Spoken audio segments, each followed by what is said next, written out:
My name is Robert, and I may have a hot head, but my lips are deadlier. I'm Jessica, and money can't buy you class, but it can buy you podcast equipment. So enormously out of proportion. You have told strangers, you have personality. But the big stuff, Ramona, that you did. Utter violation of my privacy. Great example for your daughter. This is a great example for your daughter. Hello, everyone. Welcome back. Welcome back. How have you been, Robert? How's your week? You know what I started to rewatch, actually? The Santa Clarita Diet. I texted you. I actually forgot how funny that show is. It's like, it's not like slapstick funny, but it's like, oh, fuck, I forgot you were funny. Yeah. I'm also really pissed about how it ended. Because it got canceled, right? So I looked it up. There's no definitive, Netflix canceled it for this reason. It just kind of fell apart. So I feel like they could bring it back. I don't think they will. It's been too long now. Yeah, I don't think they will, but it's such a funny show, and it's turning into one of those shows where I need anxiety comfort. So I am going to that. You should rewatch Grace and Frankie. I feel like you always like that one. I love Grace and Frankie. I also love what's that show, Dead to Me, with Christina Applegate and Linda Cardellini. I love that show. I watched the Miss Pat show so many times now while in bed that I'm just I need a break from it for a little bit. So this is now turning into my anxiety show, and I love it. I miss little ball leg dude, the one that crittered around. Loved him. The daughter, I think, is my actual favorite character on this show. But yeah, it's like right before we started recording today, I got lost in an episode and a half, and I was like, oh fuck, shit, we gotta get it together. Nice. But that's all I've done. I literally have not done. I'm getting my hair cut on Friday. That's exciting. Yeah. This is all going away. I might just honestly, and I haven't done it in so long, just shave it off. The whole thing? The whole thing. Keep it longer up top, but just the entire... No. Maybe. I don't know. We're going to see how deep in a depressive anxiety I am, and that'll determine what my hair looks like. So tune in next week, and you guys will see where I'm at, because I'm not going to make the decision until the day of. Well. But yeah, how's your week? What are you doing? Why is there a big hammer behind you? I just noticed. Oh, because it kept falling. It was over there. It's Honda Supreme hammer. Because I was just talking about the Santa Clarita Diet, and remember how Joel had that hammer, thing, and that's what it reminded me of. I was like, "Are you?" Yeah, no, it's just a Supreme hammer because it kept falling. Everything's falling in my apartment today. Things are falling off the wall. I keep hearing things. I'm like, "What the fuck is going on?" That's what happened yesterday. That's what happened with half the shit I was hanging on my room in my wall, and the reason why it is down here. I don't know if it is for New York. But because it's so humid down here, it dries out the 3M clips. So literally, 2 of these fell yesterday. Two of the things on the side of my wall. So I just started thumbtacking shit because I was like, I can't deal with this anymore. Yeah, I do think my apartment does get very humid. So I know we need to get a dehumidifier over the summer because it gets really sticky. So if it's too hot, all of a sudden I'm inside and I'm like, I've washed my hands 10 times in the past 15 minutes. Why is everything sticky? And it's it's just sticky because it's humid. It's not dirty. It's just humid. So yeah, I know that that's what's doing damage to these 3M hooks, which has me worried because I have just about everything up with 3M hooks in this apartment. So I'm like, okay, we're going to be careful. I'm going to double check them later. Very, very much same. Yeah. Very, very yeah, that's why the hammer's over there because it kept falling like everything else. And you put it there. But yeah, no, I don't know. How was my week? It was good. I went to that concert. It was fun. It was cold, which was not my favorite, but it was fun. How late did you stay? I was at Pier 17, so there's a hard stop at 10. Oh, okay. But yeah, no, that was fun. Other than that, I've just been rewatching Vanderpump and enjoying what weather I can. What has it been like there? Here it's just nothing but rain. Like nothing but rain. It rained a little bit yesterday. Yes? No. It's just been like, it was really cold over the weekend, and it was raining all weekend. So all Memorial Day weekend, the shit was just rained out. It was like 60s and rain, and I'm like, great fucking start to summer. What the fuck is this? And then it finally started to warm up, I think, on Tuesday. Yesterday? Monday or Tuesday it started. For me, it started to warm up. For everyone else, it started on a Monday. But for me, it started yesterday, and I hit about like 75 or 76, and I was like, oh, okay, this is fun. That's not warm for you, though. Yeah, I know. I'm trying my best. Your warm is like 90 plus. I know. I'm doing my best here in this. I was looking at the weather, and it still says like 60s for the upcoming week, and I'm like, oh, God. Like, I know it's spring or summer or whatever the fuck we're in, but like, can I have like the hot, humid weather back? Because that's where I thrive, and this shit I don't like. So I need the hot and the humid to come back. But I don't even think you would like it here, because while it's hot, it's not so much humid as muggy. Like it's like to your point, like it's very sticky. Like everything, like when you walk outside, is very sticky. Yeah, it's the humidity. I mean, I think I felt the best when I was like in Vegas, because I think the desert dry heat was really good for me. Yeah. But yeah, I don't know. I'm weird. I really just like the gross weather that everyone hates, but you know what? It makes me happy, so it is. Well, I also like the gross weather that everybody hates too, but just in the opposite direction. Yeah. And we both have our reasons. Like, I break out in hives when it starts to get a little chilly, and you break out in hives when it gets a little bit too hot. So, like, it works. Yeah, speaking of, this is... Oh, no, what's that doing? It's been... Because I'm also stressed, it's also starting to, like, come out really bad. So, yeah, I'm covered in hives, which is also why I'm really not looking forward to going outside of my house, but I have to. Yes. So you can do it. Not thrilled. You got but yeah, this. That was, well, I'm sorry your week is not as warm as you would like it. Sorry, we're getting there. And shit keeps falling off your wall. I know. It's whatever. We're getting there. But I guess, should we get to mention it all? Yes. All right, let's do it. Mention it all. Mention it all.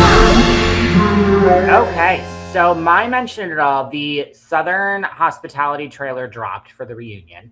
This is the first time they get like a two-parter, like on an actual reunion set, like with all the accoutrement. So I'm very excited for them. I'm not thrilled with like where my loyalties are gonna fall with this. I feel like I think I'm gonna have to like change some things around. But what I find hilarious is that Summer House is still a part of this fucking reunion. Like, it's wild to me. Like basically it was brought up that and it's actually it goes across, it's threaded through now multiple Bravo shows. So Southern Hospitality brings up Lake, who's on it, who I can't stand. She brings up how she's telling Mia that you even told Sally Carson to fuck West because his dick was so good. Now, two things. Sally Carson is on Southern Charm. That's what I find is hilarious. So now we're going even deeper into the Bravoverse. But to say this man's dick was good, and I love Mia. I love Mia on Summer House, and I love Mia on Southern Hospitality. But to say this man's dick was good, and I've seen it, no. It's like the worst hot dog I've ever seen in my life. When Jesse said it wasn't even, like, or Carl, one of them, said at the reunion, like, it wasn't even hard. I mean, if it was, God, Jesus. Well, no, even he admitted that it wasn't. When he finally saw it, he was like, yeah, no, I have not. Which, to my entire population of men that listen to this podcast, don't ever send a fucking dick pic like flaccid. Nobody wants to see that. like if you're gonna do it, like do it well. Like there needs to be lighting, there needs to be angles, there needs to be like a background theme to it. Like you need to trim, like fucking shave the bush. Like this dick pic that went around, unfortunately I saw it and I was embarrassed for him. Yeah, luckily I didn't see it, but it was definitely I don't agree with sending dick pics in the first place, but then like the added thing to it of like it was soft is like, why? Who were you trying to attract with that? It was one of those pictures where like you like take a picture in a mirror for your dermatologist if you like see like a weird mole. Like there was no there was no like creativity behind it. There was like you could tell this came from a straight man. And that's because gay men, when we send dick pics out, like we are thoughtful. We are intentional. We're not just standing in the front of a full view mirror, just being like, hey, what's this look like? Like, I can't. But what's hilarious is Mia from Southern Hospitality said that she didn't tell Sally that. And then Leva, who is the Lisa Vanderpump of Southern Hospitality, said on there, she was like, I was there when you said it. So I was like, oh, fuck. Okay, so we know it's true because Leva said it. Leva doesn't do shit like that. So I just find it really hilarious that we're not, even though Summer House is done, In the City is coming up, we are going to be fully entrenched in that. We're still not going to be able to get the fuck away from West and his dirty ass dick. Like, even on Southern Hospitality, like this is gonna haunt us forever. At least we didn't get a leak of Tom Sandoval's dick. We know it's probably out there. We 1000% know he's a skis ball and would send it out. But at least we weren't intruded and offended by that pale skinned puppy. Like, yeah. Actually, has Jax's even been leaked? No, right? Yes. That was a stupid question. So great. You'll have Jax and West paired together. The joy. And Jax is also endorsing Spencer Pratt. I saw that. Iron. Yeah. Which is not surprising, but no. Yeah. Not at all. Whatever. But we're not toxic men stick together. Yeah. But what is your mention at all? Well, I think the only thing that I really saw lately is the fact that Amanda and West ran away to Rome because the fucking reunion started to air. Yeah, because neither one of them have a backbone. Yeah, zero accountability, which we'll get to in just a minute. But, like, really, guys? Like, you ran off to Rome? Why are you offending Andrea's birthplace by fleeing to Rome? Like, yeah. Andrea's done nothing wrong. It's just like, it's all just so gross at the end of the day. And then I saw recently that thing, what is it? Kyle's theory that he's agreeing with, or someone else's theory that Kyle is agreeing with, that like West assumed that Amanda was going to have the Ariana Maddox edit this season. Oh, and that's 100%. why he and yeah, obviously, I mean, Lindsay was the one that called it out. Yeah.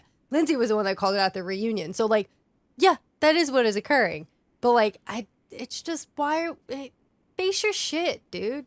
And then maybe have it be posted everywhere that you guys are in Rome together. Like, I don't know. Well, did you see when this whole thing came out? Like, West went to a wedding.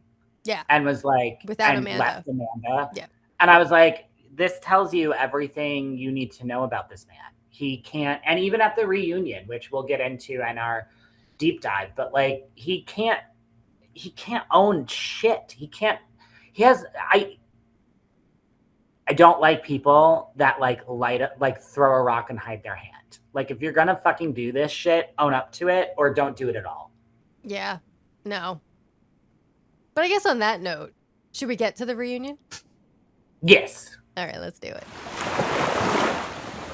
Summer should be fun.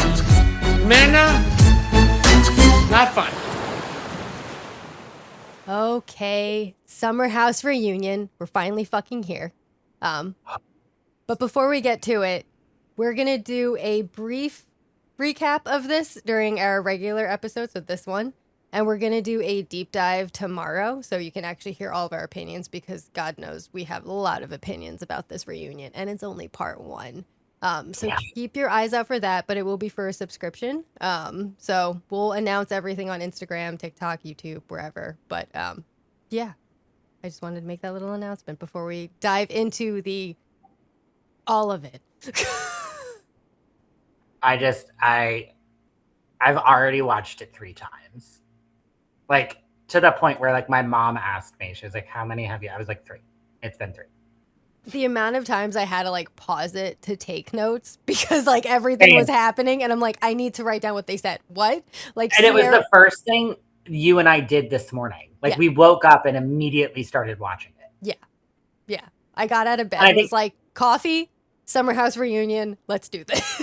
It took me 35 minutes to get 19 minutes into it because I kept pausing it to take notes, to screen grab, do all the things. Yep. But yeah, I guess for this one, everyone's coming out on stage and it is awkward as fuck. Yeah. I cannot believe the way that Amanda and West are completely unbothered by everything that's happened. It is crazy. She had the smuggest face on this entire fucking episode. And I was like, what is wrong with you? And then at the end of it, she had the audacity to start to cry. And I was like, I could care less about your tears. She only started to cry because Sierra hit every insecurity that Amanda has. And that's the thing that was like, oh, shit. And I'm like, well, I mean, bitch, what do you expect to happen at this point? She's going to bring it all up. And she's going to throw it in your face because of what you did.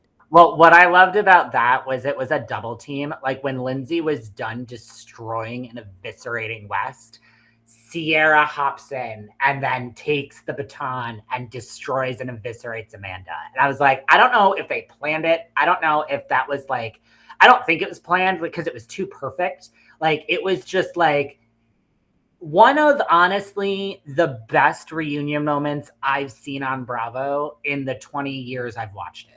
Mm-hmm. Do whatever you need to do to climb the ladder, to clout chase, to get to wherever you fucking need to go. And then you drop them. And then, boom, they don't work for you. They don't serve what you need to be served, and you drop them. She's very mute. She's gonna be that weak figure that he needs, and he can always be the star in the relationship. So Yeah. Like, it was such a good part 1. Yes. Like, how disappointed I was in the Beverly Hills reunion is as equally as excited I am for the Summer House reunion because everyone played their part so spectacularly well. Like everyone, like somebody was saying that like this is Lindsay's best reunion because she speaks intentionally and like at the perfect moments. Mm-hmm. And like Kyle does the same, and their little banter back and forth on the couch, I personally absolutely loved and treasured. Like they are brother and sister on this show. And then we get Bailey whacking the fuck out of Ben. You only reprimand women.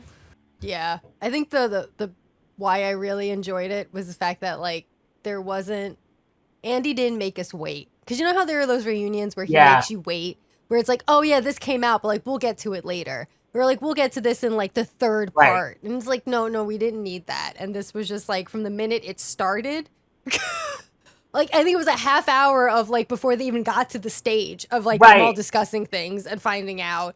And then this part. And then that's when I texted you and was like, it's like the Pauly D awkward sound of just like, oh, this is a thing. Well, I love that it was like, okay, we're going to address the elephant in the room. And I don't think Andy understood the way how hard Sierra and Lindsay were gonna go in at first. Like they were just like, oh, okay, you gave me permission, then I'm fucking going in. And I also don't think West or Amanda expected it at first because the both of them were kind of shocked at how when Amanda told Sierra to fuck off, and then Sierra said back like, oh, you don't want to fucking do this with me. Amanda sat back, was like, oh. Like she was stunned by what she said. I was like, oh yeah, you guys weren't prepared for this being. Shut the fuck up. How many times? Because like every time Amanda started to speak, I love that Sarah was like, shut the fuck up. Just shut the fuck up. Like no one wants to give a shit. No one gives a shit what you have to say at this point. because you can hold yourself accountable. You can't have any humility at this point. You're just being a smug fucking, I'm going to say it, cunt, because that's what the fuck you are. Anyway. No, I 1000% agree. And just like watching them just like try to like my thought during this was like, they're just trying to like stay above water. Like they're just treading like to keep their heads above it. And Lindsay, Mia, Kyle, and Sierra, and even Bailey, we're all sitting real calm, real collected. Like I one of my favorite moments was like Bailey just like intentionally like moved her dress like just a little bit. And I was like, okay, this bitch knows what she's doing. And I am so happy she's coming back next season. There's no way in hell Bailey is not coming back. Levi, probably not. But Bailey, 1000% is. Yeah. I also enjoyed that Jesse and Carl were also in that mix of like, we're not going to let you fucking say words and act like you can't. No. But the timeline, the fucking timeline. Oh my God. And the fact that they just can't, at this point, you're caught.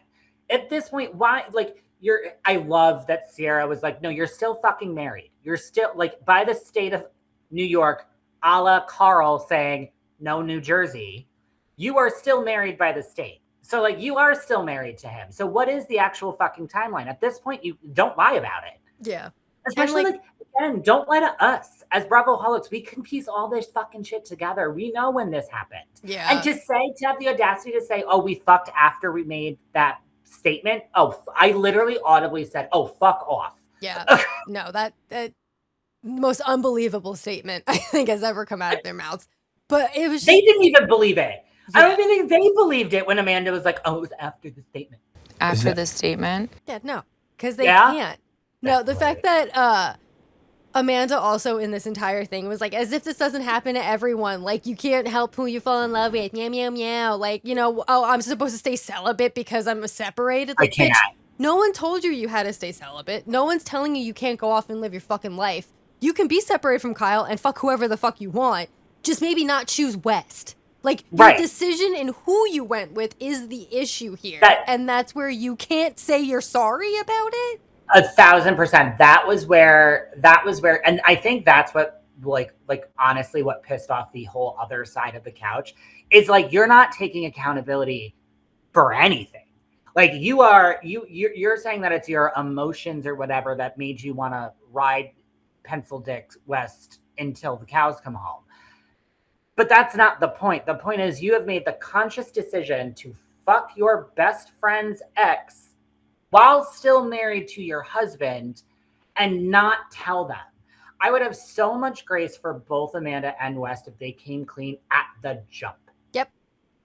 Like when Sierra started going through the text messages and started to question it. And then Amanda just sat there and lied through her teeth. And then it'd be like, yeah, I know I did lie. And it's like, yeah, you fucking did. And even for Carl to be the one, it's like, you need to say you're sorry to Kyle and Sierra. Like, what don't you understand about this, dude? I loved, though, Sierra's text message, because Sierra wasn't letting off Amanda's neck on that text message at all. So, because she kept going back, she's like, so you're telling me right now that nothing else is going to come out. No sex videos, no photos, no text messages. You're telling me and then she went back and was like, okay, so I just want to clarify because I'm not getting a clear answer from you. This is what you're saying. Mm-hmm. And Amanda doubled down and was like, yep, that's what I'm saying. And that's why I think Sierra got pissed. And so I go, okay, so for clarity, since I don't really feel like you're making it clear, you and Wes haven't hooked up, made out, held hands under table, or had sex. And I just get a correct. And I lied. Yeah, because it's just like, be real. One, as Noelle said in the last episode, like, you can help who you're attracted to. Like, you can put up that wall real quick. It's just so infuriating. And honestly, I need to stop because we can go on forever. Yeah. So let's just switch over to Bailey and Ben because that was also a thing. But, like, Bailey cleared him. Like, knocked him out with a fucking paddle and he shut the fuck up after that too. Like, I loved that she was like, no, you are aggressive towards women and it has been proven on multiple times and you're going to shut the fuck up. Yeah. And also, I don't really like Sabrina, but I like that Bailey stuck up for her in that moment. She was like, yeah, I love Sabrina. She's a great person. And she has to listen to this bullshit too. And I was like, good for you. Sabrina is exquisite. I watched you talking to her and I was like, why does this guy only pop off on women? Sabrina, girl, please do me a favor and get ready. I mean, also, like, I question Sabrina because, dude, you're with someone who kept you a secret and acted like he was single for the first few weeks of summer, just to be like, actually, I really do like Sabrina. Wah. And it's like, but you couldn't. And like played in her face. I would be so embarrassed if I was her on this show. Like, what is it with all the men on this fucking show who just can't make the commitment? Like, we're all just gonna watch you guys like twiddle along and be like, oh, I don't know, I'm too scared to be with someone, but I want to be with someone. Not for nothing, but let me get the name right because I don't want to say the wrong one because you know how I am with names. None of them ever stick.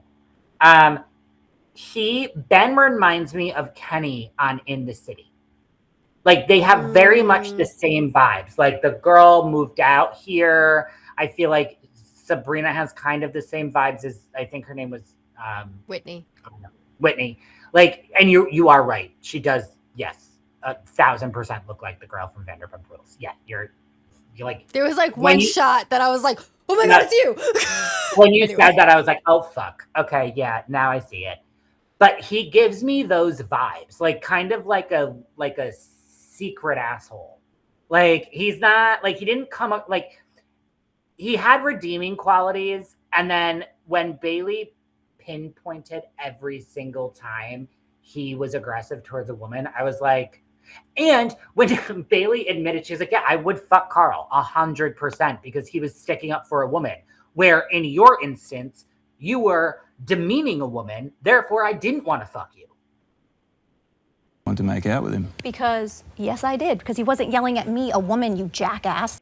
So, like, yeah, I thought the Bailey and Ben thing was, like, hilarious to me. Because I didn't expect it. Like, I didn't expect I don't think anyone expected it, because everyone's reaction when Bailey went hard was like, oh.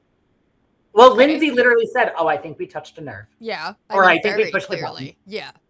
I will say, I put Kenny in a different bucket, but I think it's because Kenny gives that, like, finance venture capitalist douche vibe. Yeah. And that's not Ben. No, that's not Ben. That's not Ben. Ben is like the idiot model. So like there's that difference that I think. Yeah. Like Kenny's more calculated. Yeah. He knows what he's doing when he does it. And he plays chess in whatever move he makes. Whereas I feel like Ben is playing checkers and having fun. Like I don't think there's I think that's where the difference lies, but I do see what you're saying. There is a similarity. But yeah, I don't know. They're different douches.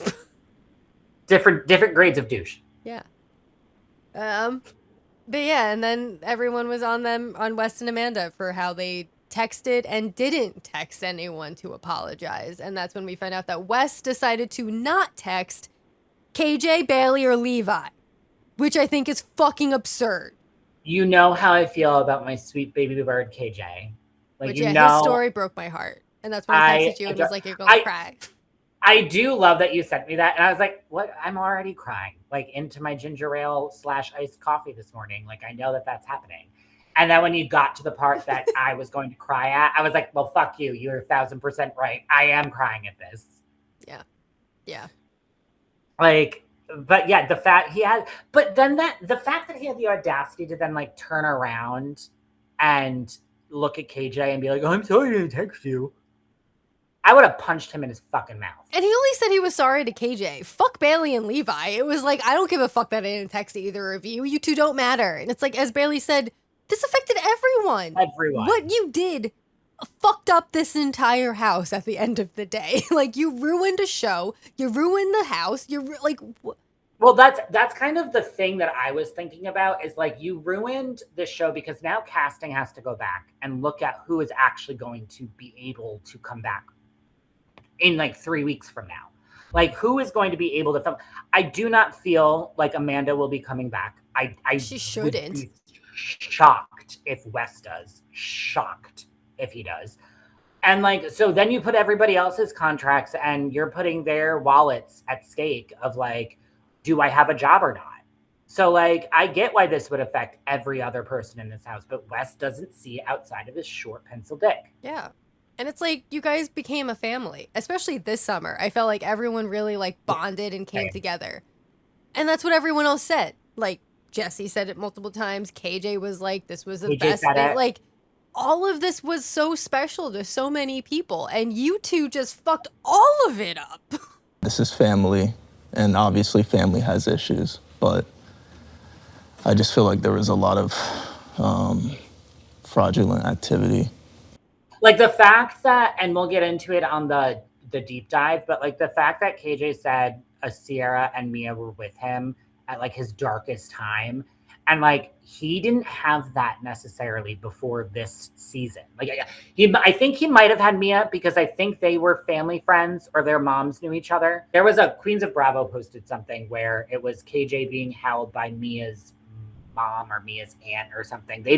They knew each other peripherally. But KJ didn't know Sierra. So like for the fact that Sierra took it upon herself to go and spend time with KJ when he needed it, like, yeah, that's a family. That's what family fucking does. Yeah. And the fact that West and Amanda just so cavalierly like threw everything, kind of to your point, threw all the chess pieces off the fucking board, like that's wild for you to do. Yeah. Wild. It like just Sierra is such a genuinely great friend. Yeah. And Amanda just pissed all over it. And it's like, zero sympathy for you at this point. And watching In the City, which we're going to get to in just a second, is like the most infuriating thing when I have to watch her on my screen. Because like, I just can't deal with you. Your fucking smug ass face this entire episode drove me insane. Like, I don't even give a fuck that Sandoval's fucking fake crying was fake. I get it. Right. He makes a whole fucking big thing about it. But at least he tried to fake it. Yeah, she's not even showing, like, not one point until Sierra literally rammed her into the wall with her words did she show any sort of, like, emotion or regret. I mean, God, even Erica Jane fucking faked crying over the fucking people, over those old people or whatever the fuck. Like, come on! Yeah, if at least she did that, like... anything, at least fake it. Fake it for the fucking camera. I don't give a fuck. Start pretend crying where no tears come out of your face. I don't even care. But at least, like, you're attempting to pretend you give a fuck. Instead of this, of just like, I'm right. I did nothing wrong in this situation. She's wild, man. But the yeah, audacity of her. I can't. But yeah, before we take, like, a full-ass another hour, just talking about Summer House. Please tune in, subscribe, and listen to our deep dive. We're going to do this for all 3 episodes because this reunion is going to take a lot out of us. Yeah, it will. But I'm already tired from it. I know. I'm going to rewatch it again before we record the deep dive tomorrow. I guess In the City? Yes. All right, let's do it. Stand clear of the closing doors, please. Okay, so the first scene that I thought I absolutely loved is Andrea and Lindsay getting Botox. I love that man down to my toes when he was like, I don't know what 11 is. And Lindsay was like, squint your eyes. Do you see the 2 ones? That's an 11. And also Lindsay's sandwich looked fucking delicious. I loved it. And you can clearly tell this is her show. Mm-hmm. Like, I texted you this. Like, this was fully Lindsay Hubbard's show. But then we go to the most toxic couple in the world. That apartment gave me anxiety, and which isn't great right now for me. Like, I can't deal with that. Like, you'll be so proud of me. Every morning that I wake up, I make my bed. Nice. Like, I get out of it. I like make sure everything is like semi kind of cleaned up, except for like a couple of like ginger ale cans here and there. So like the state of their apartment, I was looking at it. I was like, I'd move out. I would leave. Yeah. And it's all her shit. It's literally all of her shit. I have it in my notes. I was like, oh, so Kyle was right. She is a hoarder. Got it. Uh-huh. Okay. Because it's like 1,000%. But you have I have a lot of shit. I will be the first one to admit I have a ton of fucking crap. But like, that just seems crazy because you just have it like piles and on the floor, and like that's how bugs and stuff happen. like there's like a whole corner of this apartment that you can't see. Like, And it's not even like cute clothes. Like there's a lot of suede happening. We don't need all of that. What is with her in suede? I don't know if you caught it, but there was one confessional look when she had those fucking boots on, and I was like, what the fuck are you wearing? And they went up to her fucking neck. I was like, this is the ugliest outfit. I can't. Like, the thing that caught my eye was the suede jumpsuit that was folded on the edge of that fucking couch.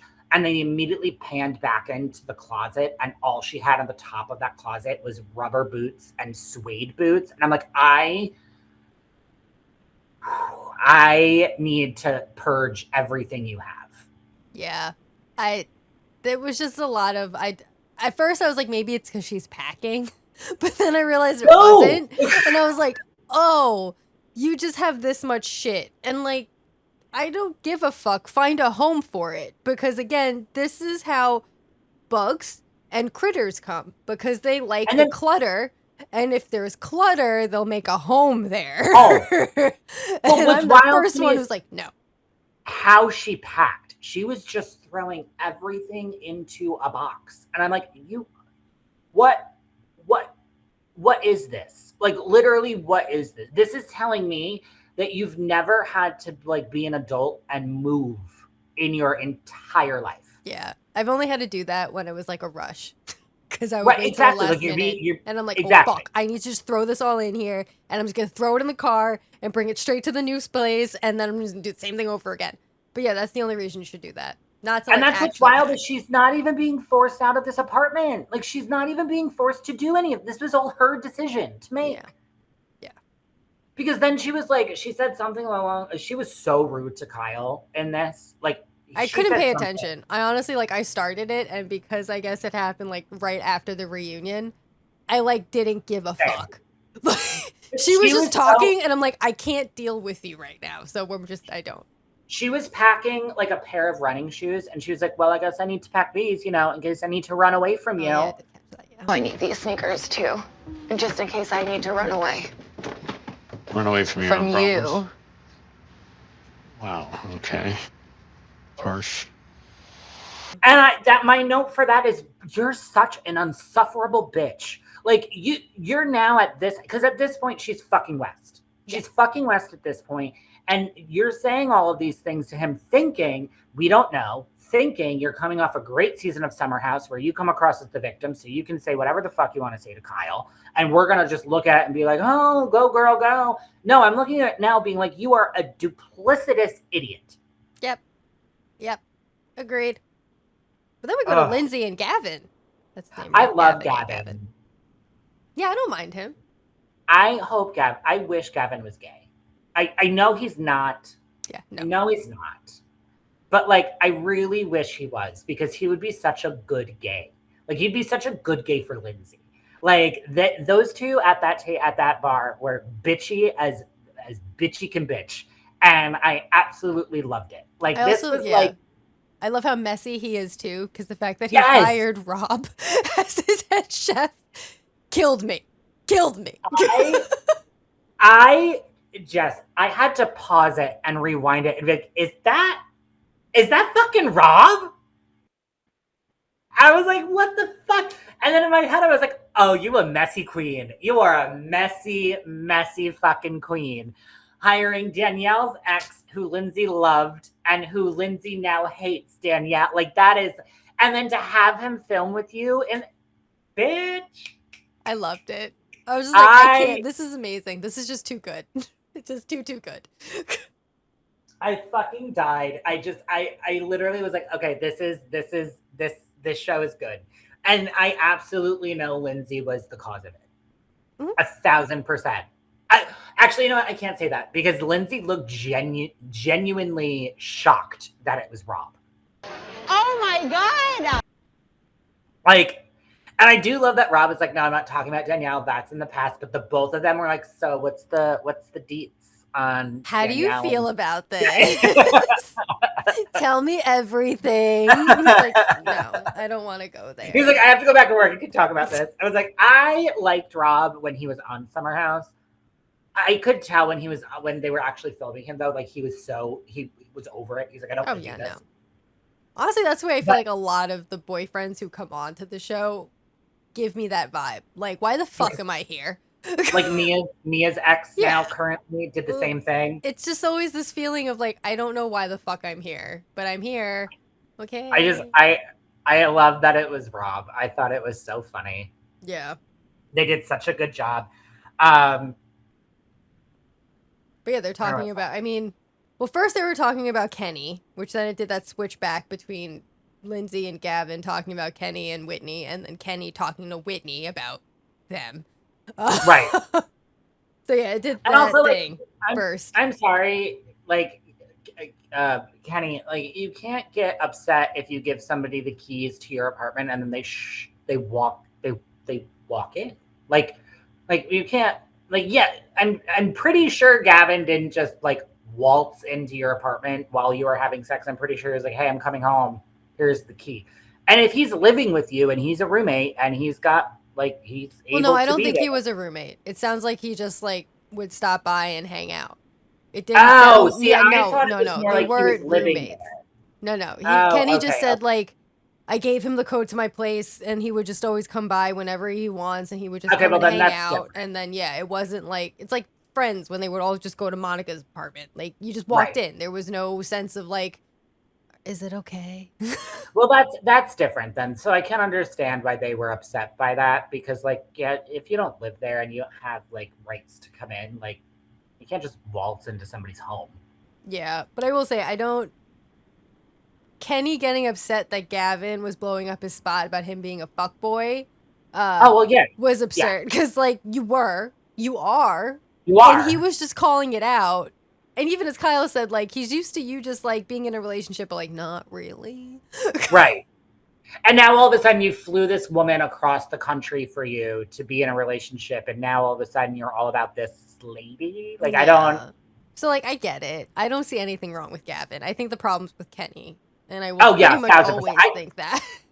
I love Gavin. I absolutely do. Even like when they meet up for drinks at Grand Central and he kisses Kenny's lady, I was like, oh, he's doing this to piss you off. Yeah. And he knows it's going to piss you off, which is why he's doing it. Yep. I love I don't think until Bethany's like return to Bravo have I ever loved an apartment more than I love Lindsay's. That apartment is fucking gorgeous. Mm-hmm. Absolutely fucking stunning. Like, wouldn't change a damn thing about it. And I like Georgina. I don't know, maybe because like she's new and like I don't really know much about her yet. Oh, so your opinion has changed from the last time we recorded? Yes, because you went in on her like last week. But here's my thing. I like her now because I think I'm seeing like a fully like formed lady. Like, she's like my son painted his penis green. Like, I have to now I have to deal with that. And now I'm learning about her ex and their whole settlement piece. Like, and she's like a career woman in New York, which I know is a fucking hard goddamn pill to swallow. Like, now that I'm getting the full well-rounded picture of Georgina, I like her. I think she's funny. I think she's good for Lindsay. I think that, and here's the other thing too, and this is why I shouldn't have watched this immediately after I watched the Summer House reunion. Amanda's friend Katie, that's her name, Katie, the one in that ugly ass fucking dress. Mm-hmm. I don't like her now even more. So I think I had to change perspective. I needed to take Georgina out of that spot so I could put Katie into it. And then in this episode of In the City, I'm glad I did that because I don't like her. Georgina, I don't mind. And I'm sorry, I just think it's absolutely hilarious that her toddler painted his own penis green. Absolutely. And there was she said it was blue, and she was confused because his favorite color is green, and that's why she didn't understand why he painted his penis blue. Yes. And my son painted his penis blue, which was shocking because green is his favorite color. It's endearing. So like, she kind of won me over. She's charming now. That's why I was like, okay. And I needed to see her just sit on a couch with Lindsay being like, I am just a mom in the city having to deal with all this shit, and like I need a glass of wine. Do you want water or anything? Wine is good. Okay. Yeah, no, I get it. I think Georgina's like Alicia. Yeah, yep, I can see it.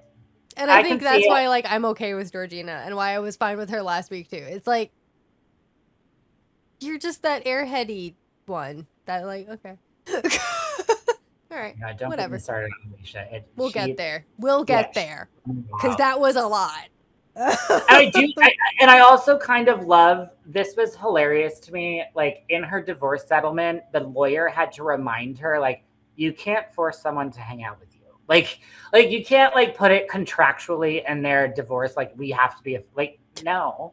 We must celebrate these things together because we are a family. No, that you can't do that. And I fully believe that Georgina thought that she could. Oh yeah, 100%. I wanted to force family time. This lawyer, he was like, you can't force somebody to hang out with you. But yeah, I also really like that Lindsay was like, no one in the house understood what I was going through. And I'm like, obviously, no one in the house understood what you were going through. None of them have children. None of them are even mature enough to think about a child. So like, no.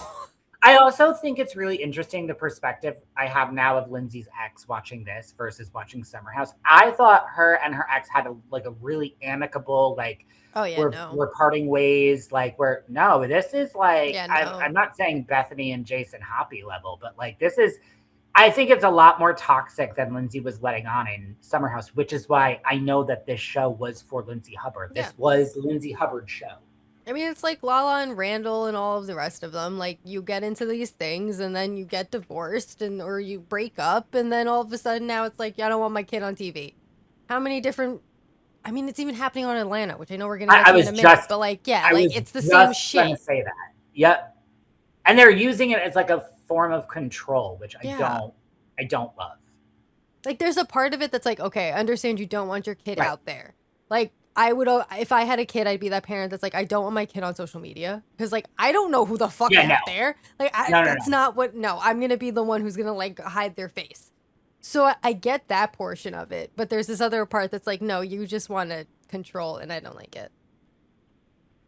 But yeah, then there was boys' night.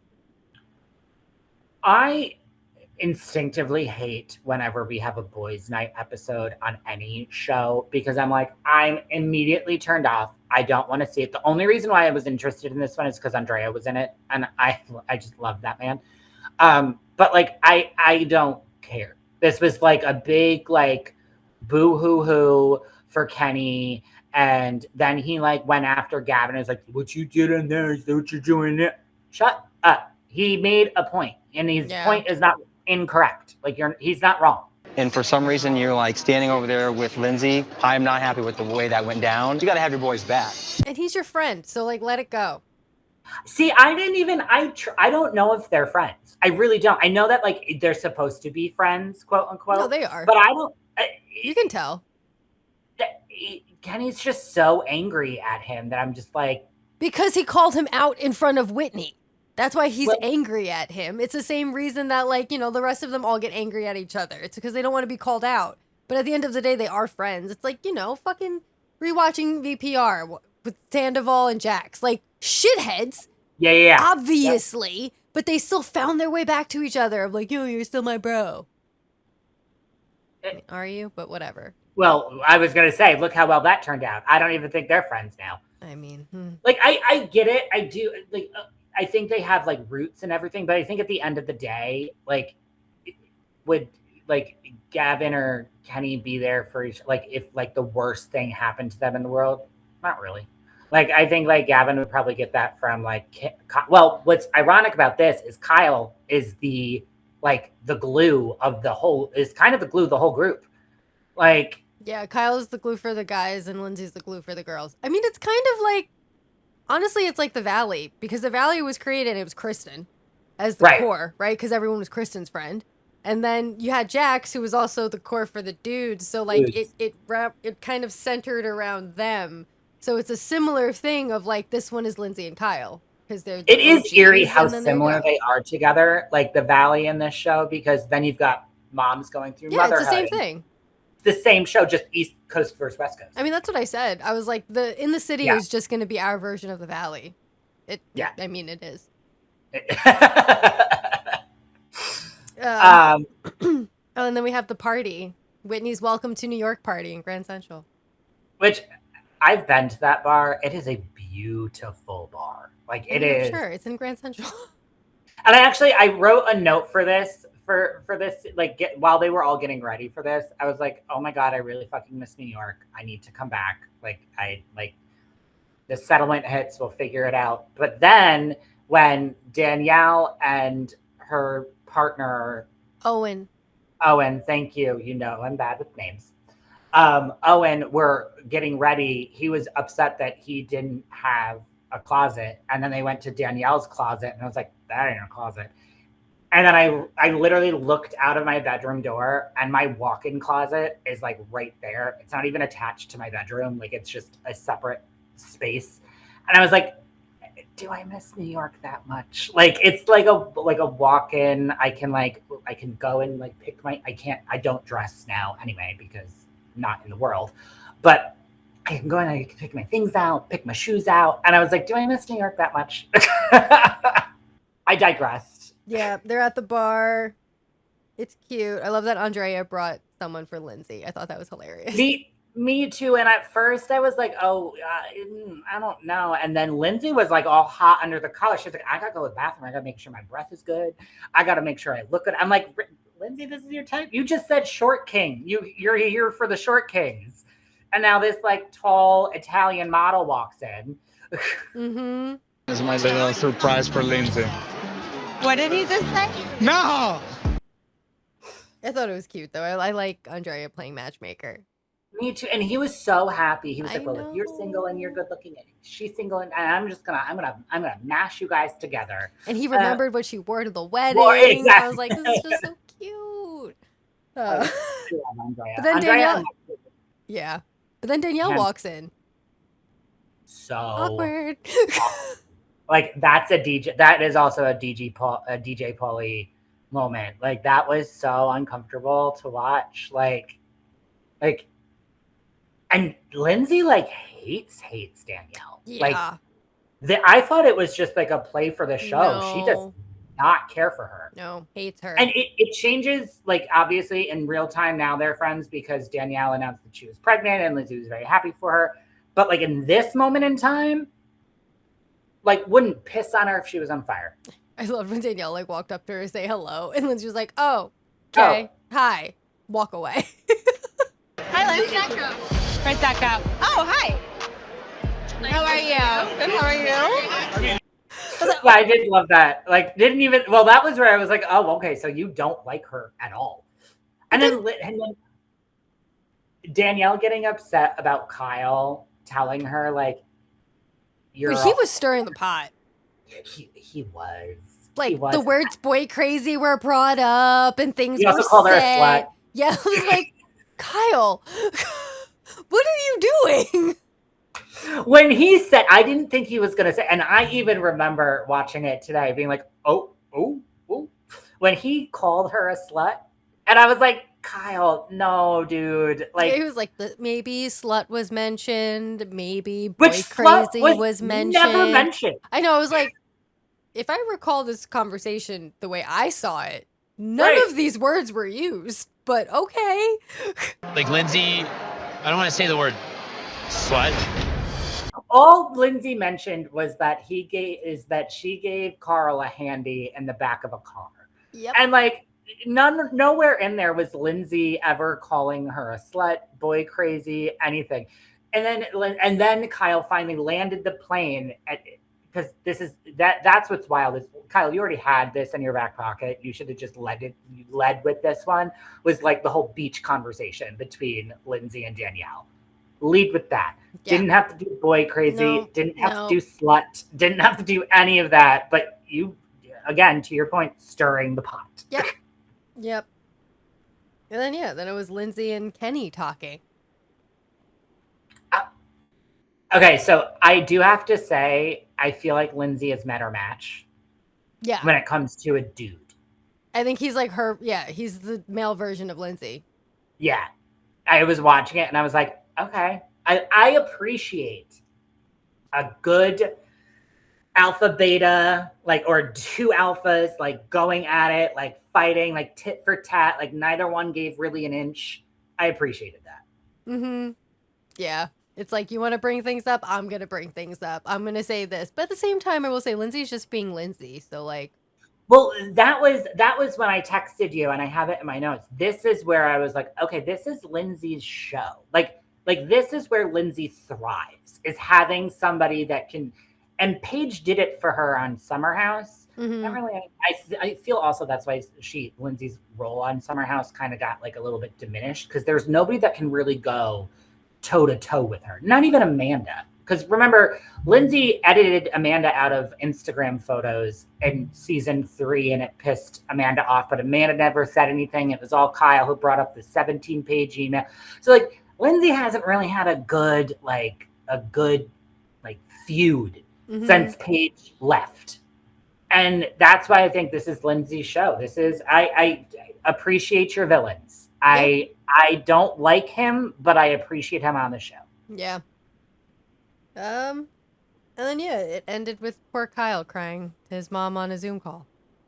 I was not ready for that. I was not ready for the mom edit. I was not ready for the mom to cry. I was like, because in my head, after I watched the reunion, I was like, I'll watch In the City, because like it really can't be that serious. Like they've got to give us kind of a break. And it was a great episode, like great interaction, great. And then they got there and I was like, wow, you guys are really trying to destroy my entire life today. Yeah. I just felt so bad. Just so sad. I feel like she is the opposite of Carl's mom. Like she really wants them to work out. I mean, I think that's like any mom though. If you were married, no, but I think if Carl and Lindsay were already married, it would be slightly different. They were still just engaged. He broke off an engagement. You know what I mean? Like, yeah, Kyle and Amanda were married or are married for a while. Yeah. So like, there's a difference here. And I think coming from like a parent, they just want their kid to be happy. And like, if that's what they wanted, that's what they wanted. And now to watch it crumble is like, I don't want to watch my kid suffer. So I just felt bad. I also need to know, like, how often does Kyle check in with his parents? Because the fact that she was like, oh, by the way, I went through this. And then also your dad is going through melanoma treatment and he looked shocked. I was like, Kyle, do you call them? Do you text them? Do you check-ins like every now and then? Like, why does everything seem like a surprise? Yeah. I don't know. I guess busy, you know. But when she started to cry, I was like, Jesus Christ, I just got done crying over KJ. I can't cry over this. I felt so bad.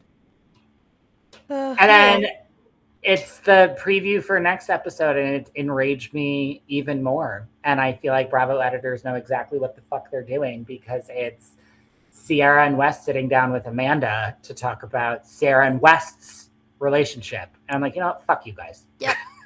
Can't wait. But until then, should we go over to Atlanta? Yes. All right, let's do it. We love Buzzsprout and have been using it since we started The Real Housemates. It has made podcasting so much easier and has made it possible to share our voices and thoughts with you all around the world.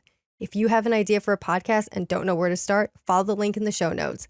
It lets Buzzsprout know we sent you, gets you a $20 credit if you sign up for a paid plan, and helps support our show. Now back to the Housewives. All right. Starting off at Kelli's restaurant with her mom and grandma. Is that her grandmother? That is her grandma. Okay. I don't care if Kelli loses her business. I don't either. I really could give two fucks about this whole scene. I was like, oh, you're at a restaurant. Oh, it's not doing well? Surprise, surprise. Okay, moving on. Well, the only point of I am sick of Kelli. I don't like her. No. She is I don't understand how she made it to her second season. I really don't. I kind of feel bad for her because her husband is doing what we talked about with Lindsay's ex, like stopping the kids from filming. But then she films with the other daughter. And I'm like, I can't okay, so the two infants, not that they can give much to television, can't film, but your grown-ass daughter who actually could provide an interesting storyline for you, you're just completely forgetting you can film with? Like, yeah. I love how it was like, it went from saying I can't film with my children to then like an immediate shot or scene with her daughter. And I'm like, what? What just happened? I was like, is this your sister? I don't understand because you just said you can't film. Yeah. Like, I feel like, I was just gonna say I think they spent too much time on Kelli in the beginning. Agreed. I do think the fact that she calls her boyfriend Jarvis and didn't know where the fuck it came from though was, and he had to explain it. He was like, it's Tony Stark's. Like, at this point, keep Jarvis in the closet. I don't care about Jarvis. Also, even when they were like, it's Tony Stark's assistant or whatever, it was like, oh, she took it as Tony Stark's is his name. Like Tony Stark's. And I'm like, for the love of God, have you never seen Iron Man? Right. Or any sort of Marvel situation. Like, I can't even say it's like a niche thing. It's not. The MCU was huge. So like, you're really going to sit here and tell me you've never fucking heard of Iron Man? Okay. Yeah, come on. Babe, so where did the name Jarvis come from? Iron Man. She's so stupid. Yeah. I can't. But then it goes to K. Michelle getting her teeth done. I will get to it at the dinner, but I am so over this woman. You're giving me literally actually nothing. Like next to nothing. And I don't understand how somebody who is this well-versed in the reality TV world is this bad at this job. Yeah, it's crazy. All you're doing is getting procedures done or fixed. Right. That's it. That's all you've given so far. It's like, okay, you had a problem, they fixed it, and now you're getting the, I don't care. I don't care. Or like you're upset that like fucking people are plotting against you. Yeah. I was sitting there waiting to confront me. Who? It was Porsha and Drew plotting and poking. I feel like you knew about it. I know about the black conversation. I don't know about no other scheme. Mm-hmm. Which I need to know where this came from, this whole plotting thing, because you can't just put this out there. I think somebody said it, like, where are the receipts? Where is the timeline? Where are the screenshots? Like, you can't just say they're plotting against you and then have nothing to back it up with. Disappointing. And then you got to Phaedra, Angela, Porsha, and Drew. And that's when... This is my dream team. With Cynthia, this is my dream team. Yeah. This is the future of Atlanta. I love this. Like, please keep it up. I think it's absolutely hilarious that Angela and Phaedra still fully hate each other, but are willing to put it aside for the greater good.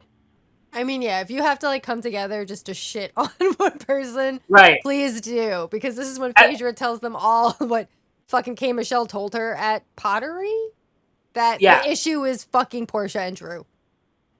Which is what, to me personally, I feel like Drew should have a much bigger issue with K. Michelle than K. Michelle has with her. Yeah. Like she keeps bringing up, and she even says at the dinner, like, you have to stop talking about black. Like you gotta stop. And K. Michelle is the one that keeps bringing it up. So like the Porsha thing, I can't even really understand, because when we get to that, like, Porsha did bring you into this group. If she was going to have an issue with you, she's not going to do it. And she's also a really good reality star. She knows how to work the cycle. She's not the one plotting. So like, that's the thing, is like, I don't understand where this plotting thing, the Phaedra part, that's, we all know who Phaedra is at the core. Right. We get it. But like, the two she picked to say that they're plotting is like, what? Wild. Yeah. I don't think you're smart enough to plot against anyone. No. And like, neither is Porsha. So what are we doing? You're accepting the two least likely, I'm choosing my words very carefully, least likely to come up with a plot to plot against you. But like, this is why I'm saying, like, I don't know what she's doing. I don't know what K. Michelle is doing on this show. I don't either. It was Porsha and her family. Porsha was talking about Sway and Mike and then wanting a kid, and I don't care. Got them a snake or something. Like, I think it's hilarious that PJ was like, oh yeah, you do feel like a purse. And as a vegetarian, I was like, funny, but rude. He does feel like a purse. But also, like, yeah, you've touched a lot of your mom's bags probably and went, Yep. oh, this is familiar. I do love that Porsha started this by like being like, I'm gonna get you a pet, and then immediately went to PJ being like, I'm gonna skin you and make you into a piece of clothing. Yeah. It's like, okay, don't get this girl any sort of reptile. Please get her a dog. Yes. Because I'm terrified of what will happen to that lizard if you do give it to her. No, don't do that. And then another scene I really didn't give two fucks about, Shamia and Kelli. I feel bad about this because, like, my only note for this is Shamia is exhausting. Like, she is one of the most exhausting housewives I've ever seen on this show. She's grasping at storylines to see which one she can hold on to that will keep her peach. Because this is just, where did this come? I just don't care. I don't. Sorry. Okay, And you're trying to find your surrogate, whatever. Why is Kelli there? Why is your husband not there? Because her husband doesn't want to be on camera because her husband fucking hates this show and her. Which is wild to me that he's picking that over being at the doctor's appointment to figure out if you're going to have the son that your wife is going to have to carry for you. Like, the misogyny is wild with this. And then she's just crying, being like, he doesn't want me to fuck someone on camera. And I was like, okay, well, okay, so this is now the next storyline we're going to have to listen to for the next 4 fucking weeks. Yep. Like, yep. I can't. Well, don't worry, because Porsha's on a date with Sway. Okay, so I am so happy Porsha is part of the LGBTQ plus community now. I'm very happy for that. This felt incredibly forced. This was like a date after what, like 7, 8, 9, 10, 11 years of meeting for the first time, and now you're going on it. I kind of I like it. Don't get me wrong. I Yeah. think Porsha is going to make a beautiful lesbian. Same. Or bisexual. But I get it. I think the only thing, I just need to know, like, the backstory. Like, how did they come back into connecting? How did they, like, It was probably one of those things, you know, Porsha was going through a hard time. She was talking to people. Sway came back in her life. Sway was the one that was helping her through everything. Got in her head. It's that story. I already know. I don't have to question it. It just makes sense. I like them together, though. And even at the Traders reunion, Andy was like, are you really? And she was like, yeah, Andy, I am. I'm part of the LGBTQI plus community. I am proud bisexual. She might have said lesbian, but I think she meant bisexual person. So like I'm here for it. I just like want to know. I'm just curious as to know, like, I want to be in the DMs. I want to be in the text messages. I don't need to know about Kelli and her bullshit. I would like to know about this. Yeah. Yeah. I also want to know how Phaedra became a Reiki master. Okay. Fuck you. I have that written down. Cause like what? I have lawyer, mortician, Reiki ? I've been a Reiki master for 3 years now. Reiki brought me through some of the roughest times of my life. So I know that this group could use some good energy. So hopefully it brings us together. I also have written down that I'm going to find a Reiki. I'm going to find a Reiki down here because I do think I need it. Like, I think like, let's add it to my therapy bill for every week. Like, I don't mind it. But yeah, Phaedra's Reiki was, I didn't see it coming. Wasn't on my bingo card. Nope. Me neither. Me neither. I did really enjoy, though, that Shamia's float was the only one that was sinking. But I feel like she probably fucking popped it. Just so that she could get, like, have something to talk about. Yeah, like, so attention was on her. Right, exactly. Like she popped it. Nobody else has fucking popped. Porsha was sitting on 2 fucking floats. Not one of those popped. But Shamia's fucking did. Maybe she was wearing that thong she wore in the last episode. the little rhinestone popped it. At the top. But yeah, now it's dinner. Oh my god, this went left like real quick. I mean, I feel like they all seem to be going left. Every time these women are together at a dinner table, it takes a turn real quick. But this is where I have my note of like, I can't have Kay on this show after this season. Yeah, no. Not just because she's providing, for me, absolutely no substance outside of this Drew feud, but like, I don't think she's like mentally equipped to deal with it. Like, no, you can't be this upset about a plot. Yeah. No. That we know as the audience nothing about. Yeah. Even when she was like, she feels unsafe, it like brought me back to like when Amanda on Beverly Hills was like, I feel unsafe around you people, around you guys. It's like, come on, really? Like, just what's wrong? But I like, at least Amanda. Are you uncomfortable or are you unsafe? And I think that's what like I appreciate what Erica said that to Amanda, and that's when she was like, oh, okay, I'll try to correct this. Well, Kay is just like, I am just unsafe because you guys are plotting my demise. What?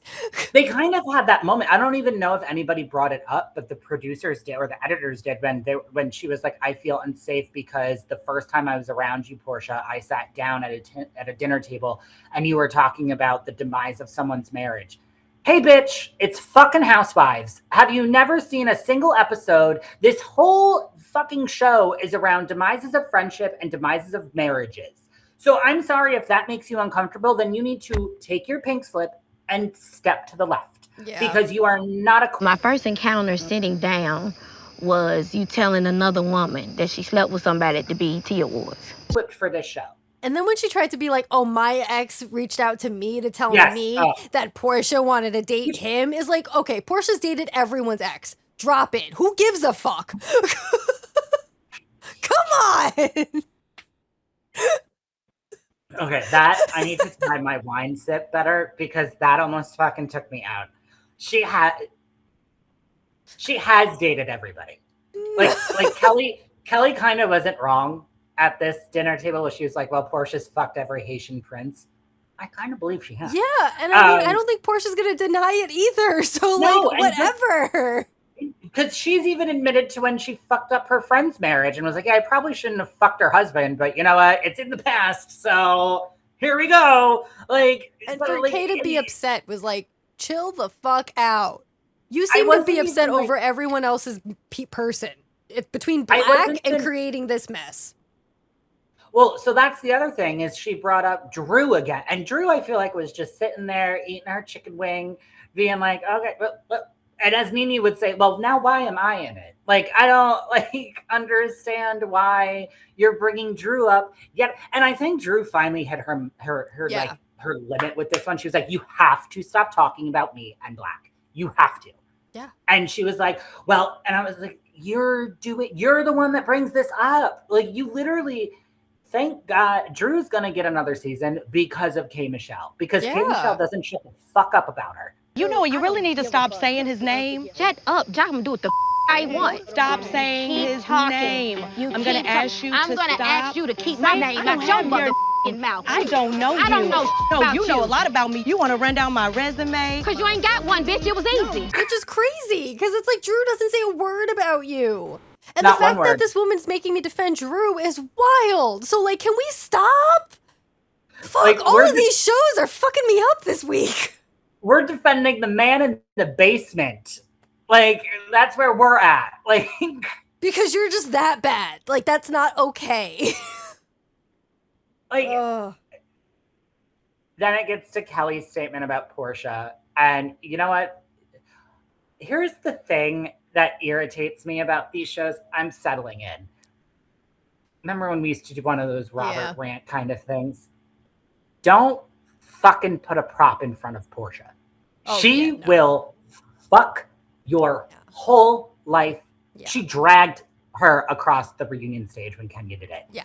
You're going to put a wine glass in Porsha's face and not think you're going to get her to pop the fuck off? That's why, like, when Kelli did that, I was like, well, then you get what you get. And you cannot be upset because there is historical documentation on this network of what happens when you fuck with Porsha and a prop. Yeah. Also, like, Kelli went into this night already, like, not feeling great. Yep. Like, she was already like, I don't really know if I want to do this. I'm not ready to be around everyone, whatever. So, like, maybe just don't start shit with Porsha. Right. If you're already not feeling it, maybe don't start shit up. Just be quiet in the background and just be there for the dinner. Or if you're gonna pop off on Drew. Like you're not happy with Drew either. Like, and Drew was to her right. Like, she didn't have to turn to Porsha. That's why, like, sitting watching it, I was like, okay, so this was a choice that you had, that you made, and now I don't feel bad for you if Porsha drags your ass into the pool and drowns you under Shania's popped water balloon or whatever the fuck it is. Like, you did it. Like, you did this. You made this conscious decision to go off on Porsha when you knew you weren't in the best of headspaces. So now Portia's gonna clock the fuck out of you. And you know what? It is what it is, yeah. Sorry, not sorry. You brought it upon yourself. Now deal with it. Like, and I actually can't wait for next episode, because this is like, because even Porsha said something like she said it to the producers. She didn't even say it to Kelli. She said it to the producers, where she was like, she came in here, she knew she was pissed off. She kind of said everything that you said. And she was like, and you put her next to me, like, you sat her next to me knowing this, then this is what you get. Yeah. And at that, I'm like, you know what, Porsha? Drag her. Yeah. Drag her. Break the glass over her head. Do whatever you have to do now, because... I don't feel bad. Nope. I do really enjoy, though, that in the midst of this fighting, Phaedra's like, I have a noise ordinance here. I was like, oh my God, Phaedra. We have a noise ordinance. I do love that Phaedra was also like trying to be like, okay, and I also love Angela and Pinky sitting on the sideline being like, where's the food? And then when the food comes, like, and Pinky was like, this hell is really good. And Phaedra's like, yeah, I know. She's like, is it organic? It tastes good. Girl, everything's organic here. I was like... Meanwhile, K. Michelle's bashing Portia's head over with a wine glass. Like... But it's cool. The salad's great. Pinky's happy. This episode was kind of the perfect amount. I watched it right after Summer House. So like it was like the perfect, like, okay, I get it. Light filled, enough drama for me to enjoy, funny as fuck at times, irritating as fuck at times. But it was good. I liked this episode. Same. Should we go to another decent episode, aka Rhode Island? Oh my God, yes.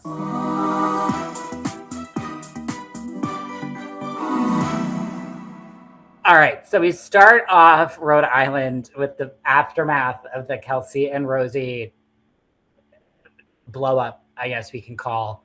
And Rosie in that ugly ass fucking jumpsuit and being like, I need to spray this with Peace Mist. And I'm like, that is a Bath and Body Works room spray. They are $3.95 on their worst expensive day. So chill the fuck out. I have it. It's right here. Literally right here. It's actually free. Got it for free. So Rosie needs to chill the fuck out with the dramatics. Yeah. Yeah. I loved how Kelsey immediately called Liz. Liz, I get it, but like, I also... Why is Kelsey now pulling out that Rosie fucked a basketball coach? She like, said I would have led with that. She said it earlier. Oh, I didn't catch it. Because when I would have been like, that's the first thing I would have said. Yeah, I think it was like when Rosie was saying how she left her job or something. That's when Kelsey was like, yeah, none of that's fucking real. That's all a lie. At the mansion. Even before that. Oh, it was like okay. One of I those, didn't like beach things, or I don't know, whatever. The beach. Well, we've got that to go to because most crowded beach ever. The ugliest beach ever. I was like, is there only one beach? Why is it so crowded? Then we go to Ashley and Jared, who I would fuck into oblivion. He wouldn't be able to walk. I'm sorry. He is so fucking hot for me. Like, he is now like in my top 3 of like house husbands I would make paralyzed. Anyway, but he can't fucking drive. And no house husband. Or park. You mean park? Park. Yeah, none of them can park. Because remember, John Barlow also can't fucking park. That was a scene. Like, I thought that was Lisa, and it was John. Right. Can we stop with husbands driving? They don't. And he even like, my favorite part is he stopped, looked at it, was like, oh yeah, that's really bad. That guy's going to hate me. And then walked into the fucking building. I was like, can you fix it? Yeah, that's one of those things like, I would fix it. But I'm really anal about the way I park, so like I make sure it's like right. Well, because I feel like you have to parallel park every single day of your life, so you need to make sure. Well, he wasn't even parallel parking. He parked in a lot. No, he wasn't.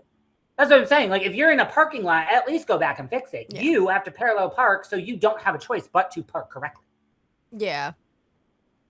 So, yeah, they're shopping for restaurant supplies, and Ashley gets a call from Rosie right after the fight.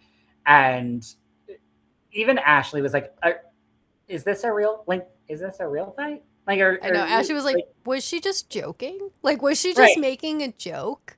And it's like, yes, Kelsey was just making a joke. Rosie was not, and had no intention of taking anything correctly from Kelsey.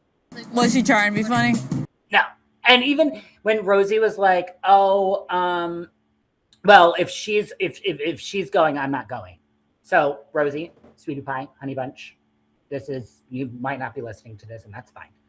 But I'm going to give you a tenured Bravo veteran take. You can't do that. Yeah. Like, it doesn't work out well for you and production if you say you're going to an event and then pull out because another housewife isn't going. A.K.A. RHOA. Well, yeah, that was going to be my lead up to that, because you won't come back next season. Now, I do think Rosie is going to come back 100%. Yeah. I'm not. And Rosie showed up. Rosie knew that she had a job to do, unlike RHOA, and showed up to do the work. But I'm just saying, you can't go on camera and be like, I'm not showing up if she shows up. Also, like, that's a really shitty thing to do to your friend. Well, that's also kind of what Jared was getting at. He was like, that puts Ashley in a really bad spot. If somebody's putting you in the predicament of like, well, I'm not going to go if they're there, and it's like, well, now you're putting me in a bad position. Like, why would you do, like, you brought Ashley into this. You know how she is. She gets very emotional. So how about you don't make her have to make this decision between you or Kelly? Emotional. Like, maybe just don't do that. She's trying to make friends with everyone. She's new to Rhode Island. Give her a break. It's her business. Like, this is her like first big cast moment. Don't do this to him. Don't do this to poor baby bird Ashley, who cries every chance she can fucking get. Yeah. Then we go to RHOA. And I texted you separately from this because I felt like I needed to. Why the fuck is she on this show? This is the she most doesn't absurd. go to anything. Yeah, no. Like, I get why she's part of it in the first 3 episodes. I don't know why she's still on it now. They should have kept her as a friend of, because then you could have cast her away. Like, this meetup with Alicia was cute. We're understanding the pizza mama dilemma. We're understanding that thing about Alicia that I understand. We're pulling some storyline out of her. Love that. RHOA added nothing to this scene. So the one scene that RHOA was in, she did nothing in it. Yeah, no. Because RHOA can only talk about 2 things. Joellen. Right. And defending Brian. And that's it. And she did that. That's it. That's the only thing she does this entire fucking episode 9. She's been in like 2 of them fully. And they already filmed the reunion. She did nothing. Like, why are we here with her? Like, it annoys me because this could have gone to somebody else. I'm positive that there was another woman they were filming with that could have, like, this Amanda girl that showed up at the beach. I want to know more about her and her feud with Joellen. I'd like to know the fact that she was neighbors with Joellen, what Joellen did to her. That could have been more interesting than RHOA. Yep. And her cheating ass husband, who is going to cheat on her until the day is long. Yep. And just, of course, she doesn't go to trivia night, because, like, why would you do anything on the show? Why? Like, this is what, the 3rd cast event that she didn't show up to? Like, the only one she's gone to is, I think, that polo match. And that's only because Brian fucked the mistress on the way to the polo event. That's the only reason. Yep. I don't know. This is infuriating. And then we go to dinner with Joellen, Liz, Kelsey, and the significant others. And Kelsey is, yes. Like, the entire time, slam pig. She called me a slam pig. What the fuck is a slam pig? And I'm like, honestly, I also had to ask what it was, because I didn't know. A slam pick is a promiscuous woman who's fat and ugly who pumps and dumps. Well, I love that she memorized the definition of it verbatim. Like, I was like, okay, Kelsey, you know what you're doing. You understood you, unlike Rula, know what you need to do to be a housewife. Yep. And I do kind of understand where Rosie later in the episode is like, oh, it's a clique. This is where the clique started. Like, this is kind of like where they started to like rally behind Kelsey and like say, because here's my thing. Talking about how you think the man that you used to be in a relationship with should still be paying your bills after you're fucking somebody else and all of the women agreeing to it. That's where I was like, okay, well, you've rallied the troops. Like no one in my head that any friend of mine would be like, well, yeah, Robert, if you were still fucking X, Y, and Z, they should be paying your bills. Everybody would look at me and be like, get a job. Fine. Completely fine. I mean, yes and no. I think I said it the last episode. Like, I kind of get it. Like, they were together for a certain amount of time. So, yeah, they weren't married. But, like, if they were married, she would be getting spousal support. So, like, he would kind of be paying for a lot of it. Like, the way, like, Sutton gets all of her money. Like, right. You would be getting this. So, it's like, okay, well, you guys just never made that full commitment. But, like, fuck it, girl. Take what you can get. I don't know. No, I don't 100%. really, I don't see a problem. Like, in regards to the new boyfriend, okay, yeah, maybe you should, like, rethink some of this. But also, like, on the other hand, I don't know. If he's willing to pay for it, then fuck it. Take it. Well, I agree with that. If he's willing to do it and this was, like, a full-on, like, he doesn't mind, cool. I think I'm saying that because I find it very hard that they're all sitting there with the new guy and them all, because even the guys are like, yeah, no, like, that's not cool. Yeah, because I think from the guy's perspective, it's like, okay, I don't want another guy paying for my girl. Yes. That's where that's coming from. But from like the women's perspective, it's like, take it. If you can use him, use him. And like that's why I'm like, honestly, I don't really see an issue with it. Fucking do it for as long as you can. I was thinking of it like kind of like poor Billy is sitting there listening to how this girl that he has been like pursuing for years and like is still taking money. Because the sexist point of view, not that I'm sexist, obviously, very gay, go women, love it. But I understand where the man is like, I'm the provider. Yeah. Another guy is in my relationship, is providing for my person. Don't love that. I get where the whole situation is coming from, but like, it's not his obligation and it shouldn't be hers to take from him. So like, I understand. I just thought it was really interesting that they broached this subject at dinner. I also think that Kelsey was like a little, had some fun gin martinis from Liz. I was just saying, because every single fucking time she was like, well, that's not Rosie. Well, Rosie wouldn't do this and Rosie wouldn't do that. And I'm like, Kelsey is pissed, maybe a little inebriated, which love, but also like loose-lipped right now. Yeah.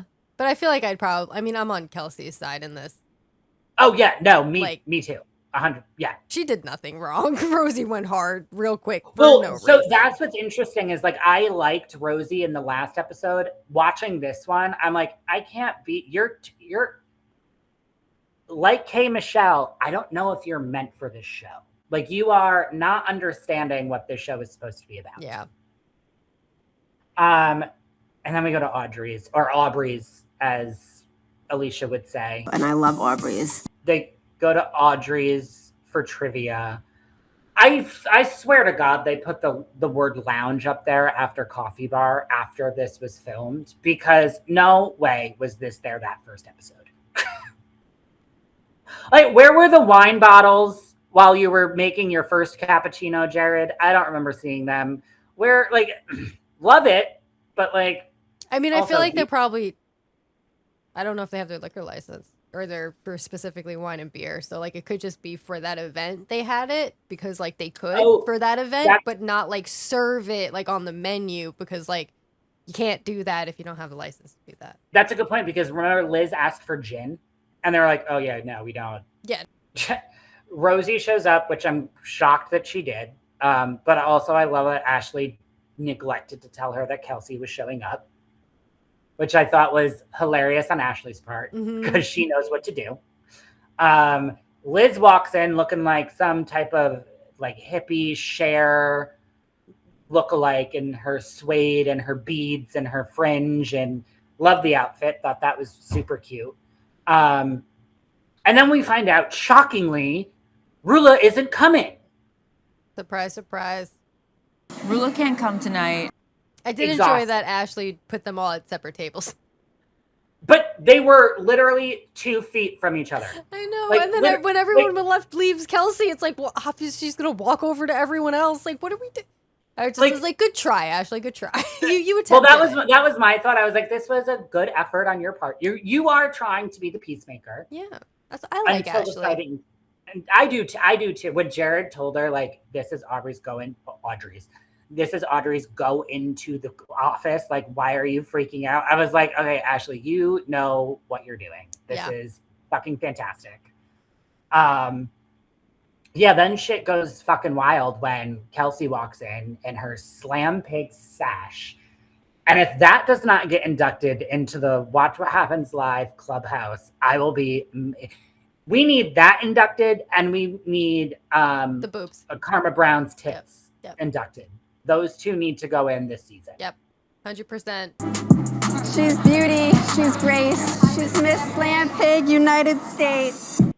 Oh, wait, they should put the tits over Karma Brown, or the sash over Karma Brown's tits. That would be hilarious. But like Zach's tits too, because those were good too. Oh yeah. All of them together. I wonder if Zach and Ciara texted each other and were like, "Hey, can we get a 2-for-1 deal? Like 2 tits for 1." I like Kelsey because she knows what to do as a housewife. Yeah. And she walked right the fuck up to Rosie. She did not sit at the other table. She walked right up to her. Yeah, I enjoyed it. I also really enjoyed that, like, as everyone's fighting, Jared's still trying to do the trivia night, and like Ashley's doing her damnedest to also still do the trivia night. Like, even at the very end, like after she freaked out, and then Jared asked that one thing, and she was like, "Okay, yeah, the answer's this." Well, what's hilarious is I think the question is, what is the big blue beetle of Rhode Island? Oh no, that was the one that was right before they got into the thick of it. Before they hit under the table. And Joellen was like, I don't know, it's a fucking big blue beetle. That's the name of it, is Big Blue Beetle. It's like, these women did not come here for this. No. But the fact that everyone hid under the table killed me. I fucking killed Liz. First of all, I think Liz knew what she was doing. Like, this was a housewife moment. But then when everybody else got under the table and Joellen was like, look out for the fucking gum on the top, I was like, I'm dead. Absolutely. And Rosie and Kelsey are still just fighting above them. I'm like, this is great. Honestly. This is great. And I think Alicia's eating a cracker. Yeah. Like, oh my God, this show, man. Oh, but speaking of Alicia, science fair time. This presentation, God bless Alicia. God bless her. I want her on my screen forever. But I understand why she's only getting 10% of the income. Yeah. She can't do more than that. No. Trying to explain why she should. I loved the initiative. Showing the Pizza Mama merchandise. Wouldn't buy a single lick of it, but totally get it. And then, like, my favorite part of this was, to your point, this would be like me trying to show anything and, like, where's the HDMI cable? I don't even know where it is on my TV. You don't even know what HDMI cable is. I know what it looks like, but like I don't know where it goes. I don't know where it does.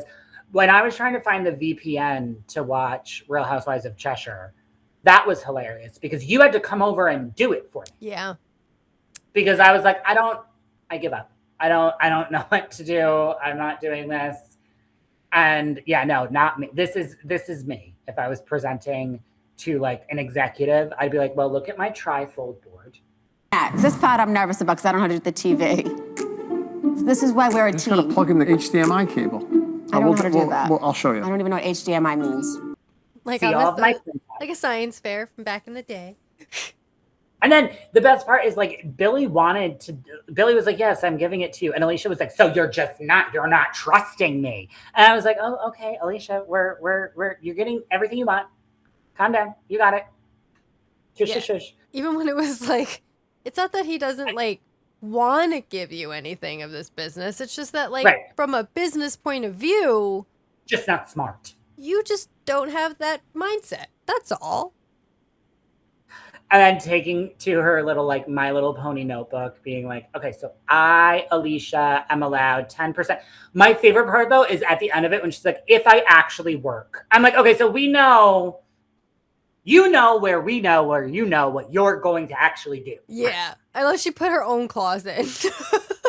I will only get this if I work. AKA I probably won't work. So, okay, cool. Anyway, moving on. Well, now in 3 years, if they ever get a divorce, we could go back to this moment and be like, well, Alicia, we can't feel bad for you because you didn't really work. Yeah. You did this to yourself. Yeah.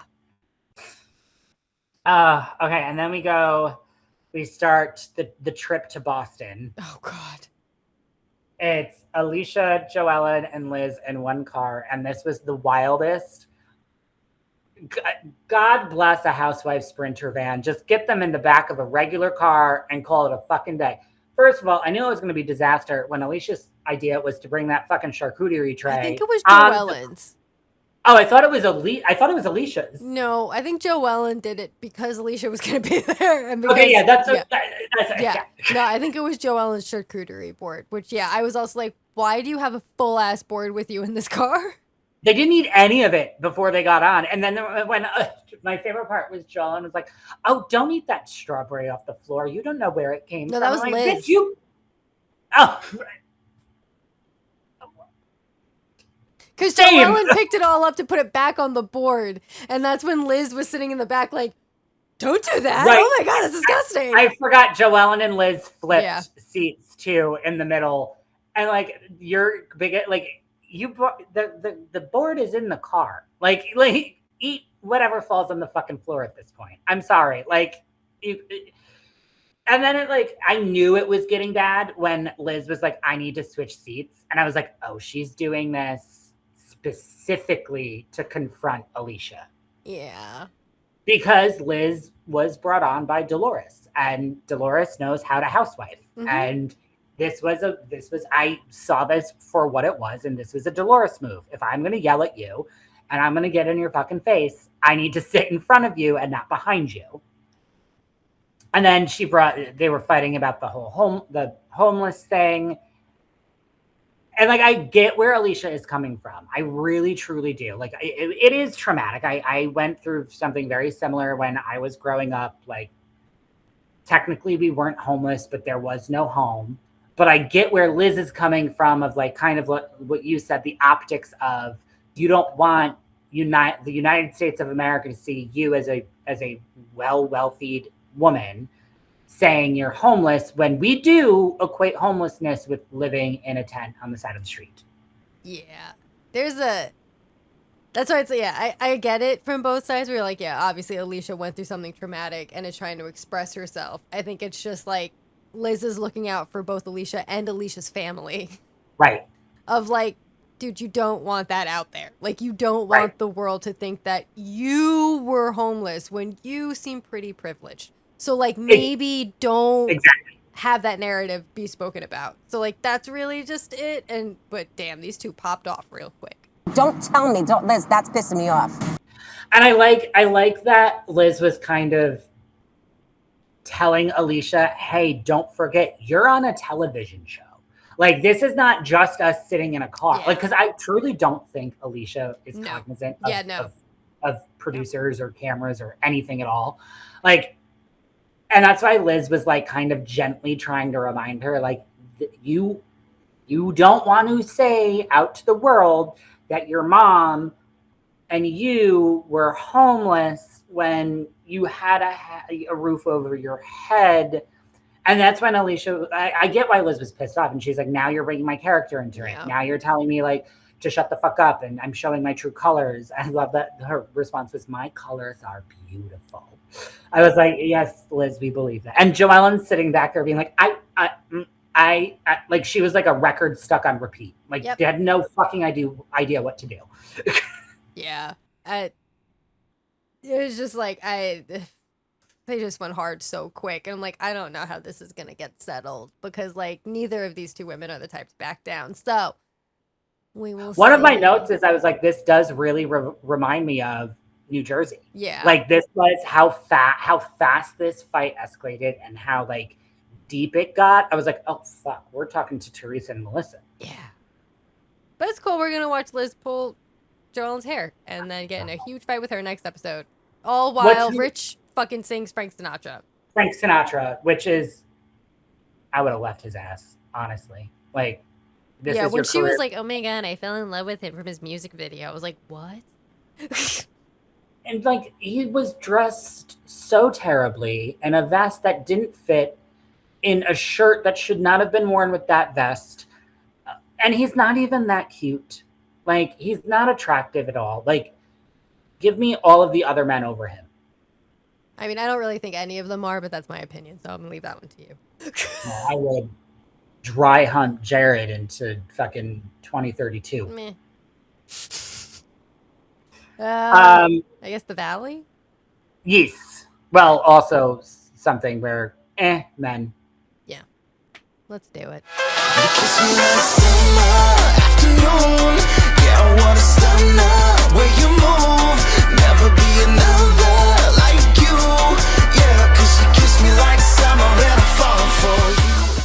Okay, the Valley. Toxic Men Central. Where we started off, where we're just continuing with Lala and Danny being mistriggered, meow, meow, meow, meow. I would have. This is when I wish old school Lala. Yeah, I need her to pop off. Yeah. 1000% I need her to come back and just like slap the shit out of this man. Yeah, like all of my notes is just like, what the fuck is your problem? Like, honestly, even down to like, I'm watching with Honda and he's like, you make a horrible drunk, dude. Like, what is your issue right now? I'm like, and we've seen some really bad drunk guys on Bravo. Yeah. Like, really, like Southern, pick your poison on Southern Charm. Jesus Christ. But like, Danny takes the fucking cake. And to your point, before we started recording, fucking we have to agree with Janet from season 1, Danny Darko. Yeah. Rears his ugly fucking head.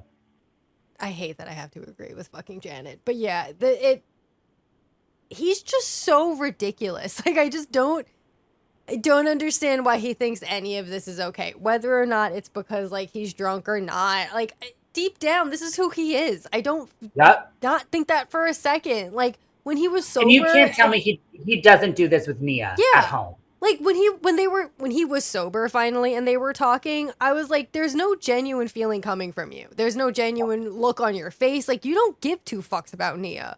How you managed to get this woman to have 4 of your fucking babies is mind-blowing to me because you don't deserve jack shit. No, and I honestly feel bad for Nia, but I know that's gonna change because I have very low patience for people that stay not stay in those positions, but like don't speak up about it. Like, you know what he's doing is wrong. There's a reason why you have to take him away from the group. There's a reason why you have to treat him like a toddler, and enough of it. Like, we're now in the good old big ass year of 2026. You know what is right and what is wrong. And this is very, very, very, very wrong. And if he's this way around you, God help us when your kids get older and how he's going to react. Yeah. But on a lighter note, we got to see everyone in drag, and it was great. I think Zach should have won, and I think Jesse should have been runner-up because I think Jesse looked fabulous. Well, also, I love the entire time that Danny and Lala were fighting. He was sitting there like, don't fuck up my contour. Down just now, and I didn't like how you tried to mock me. That wasn't okay. That's not and right. I'm trying to convey to you that I don't like it. Like, yeah, I love Lacey's like doing his lipstick, and he's just like, yes, please continue. Yeah. I look beautiful. I love the commitment, man. Schwartz deserved Miss Congeniality. I'll give him that. The ugliest woman I've ever seen, but you deserved it, Schwartz. You did it twice. Well, I also feel like they're doing that for Schwartz because they need to throw him a bone. But yeah, I don't know. I just think Zach should have won. But whatever, Luke won. Okay. Which, that dress was awful. And like that wig. Yeah, he looked like a weird, like, Little Mermaid. And I know that was what she was going for, but I was like, you're weird. I didn't like it. Yeah, not working. No. And Danny, of course, was just being a fucking idiot. I definitely, and I ironically, last episode took notes for this episode because my Peacock is all fucked up. So I watched this episode now like 3 or 4 times. I saw a bit of Danny Ball when he was trying to get when Nia was trying to get him out of drag and he was in those like skimpy underwear underneath. I saw ballsack. And you can't convince me otherwise. And I think Peacock left it in there for a reason.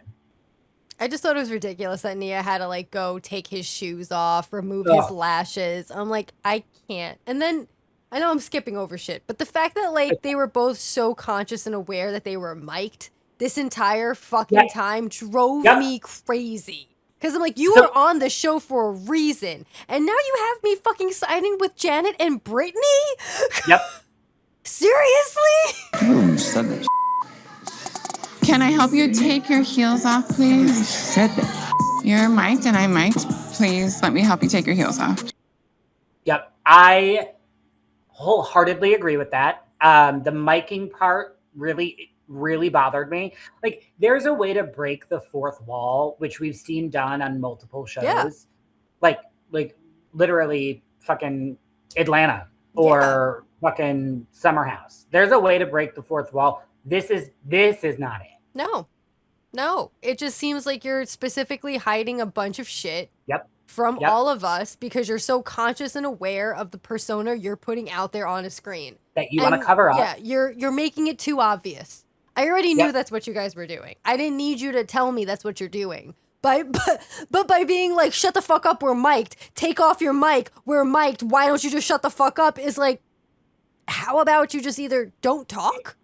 It leads back to what Lala was saying. Like, if you're doing this out in the open while mic'd, what are you doing behind closed doors? Yeah, and again, I don't want to fucking side with Janet and Brittany and Lala and the rest of them, No. but like, for the love of God, they're right. Anyone who goes against these two is like fucking, they made the worst sin in the world and they need to be like banned off of this show and from everyone's friendships.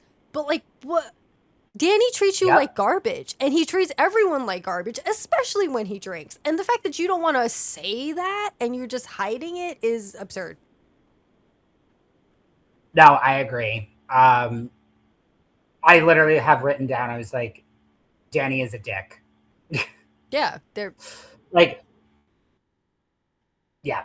No, go on.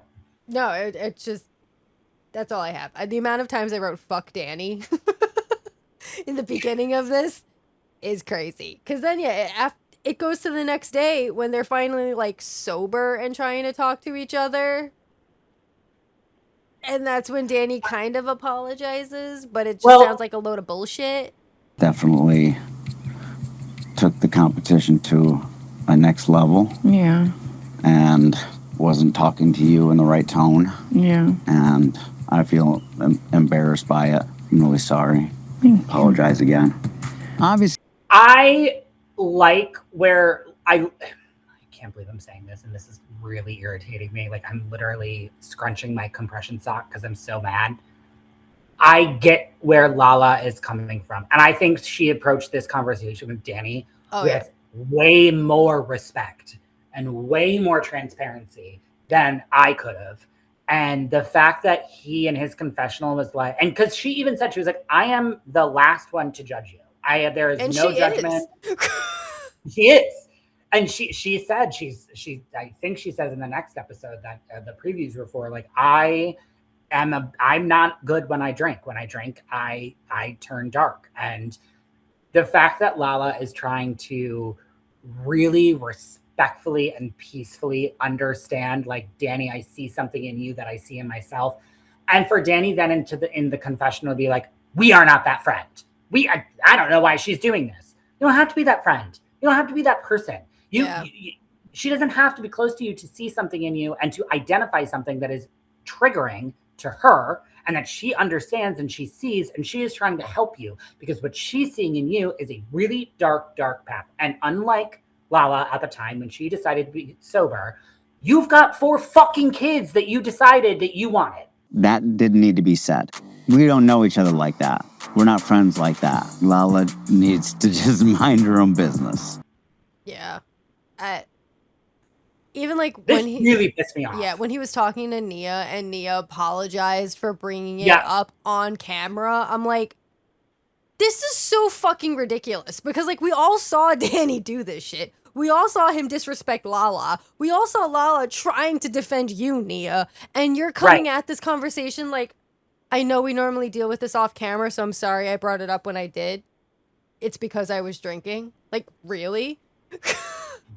You don't think any of us want to see you two fucking try to talk this out? Like, what? Yeah. But yeah, and no, go on. Sorry. No, I was going to say this whole thing was like cringe as fuck. Like the way these two are trying to navigate. This is why I don't like it.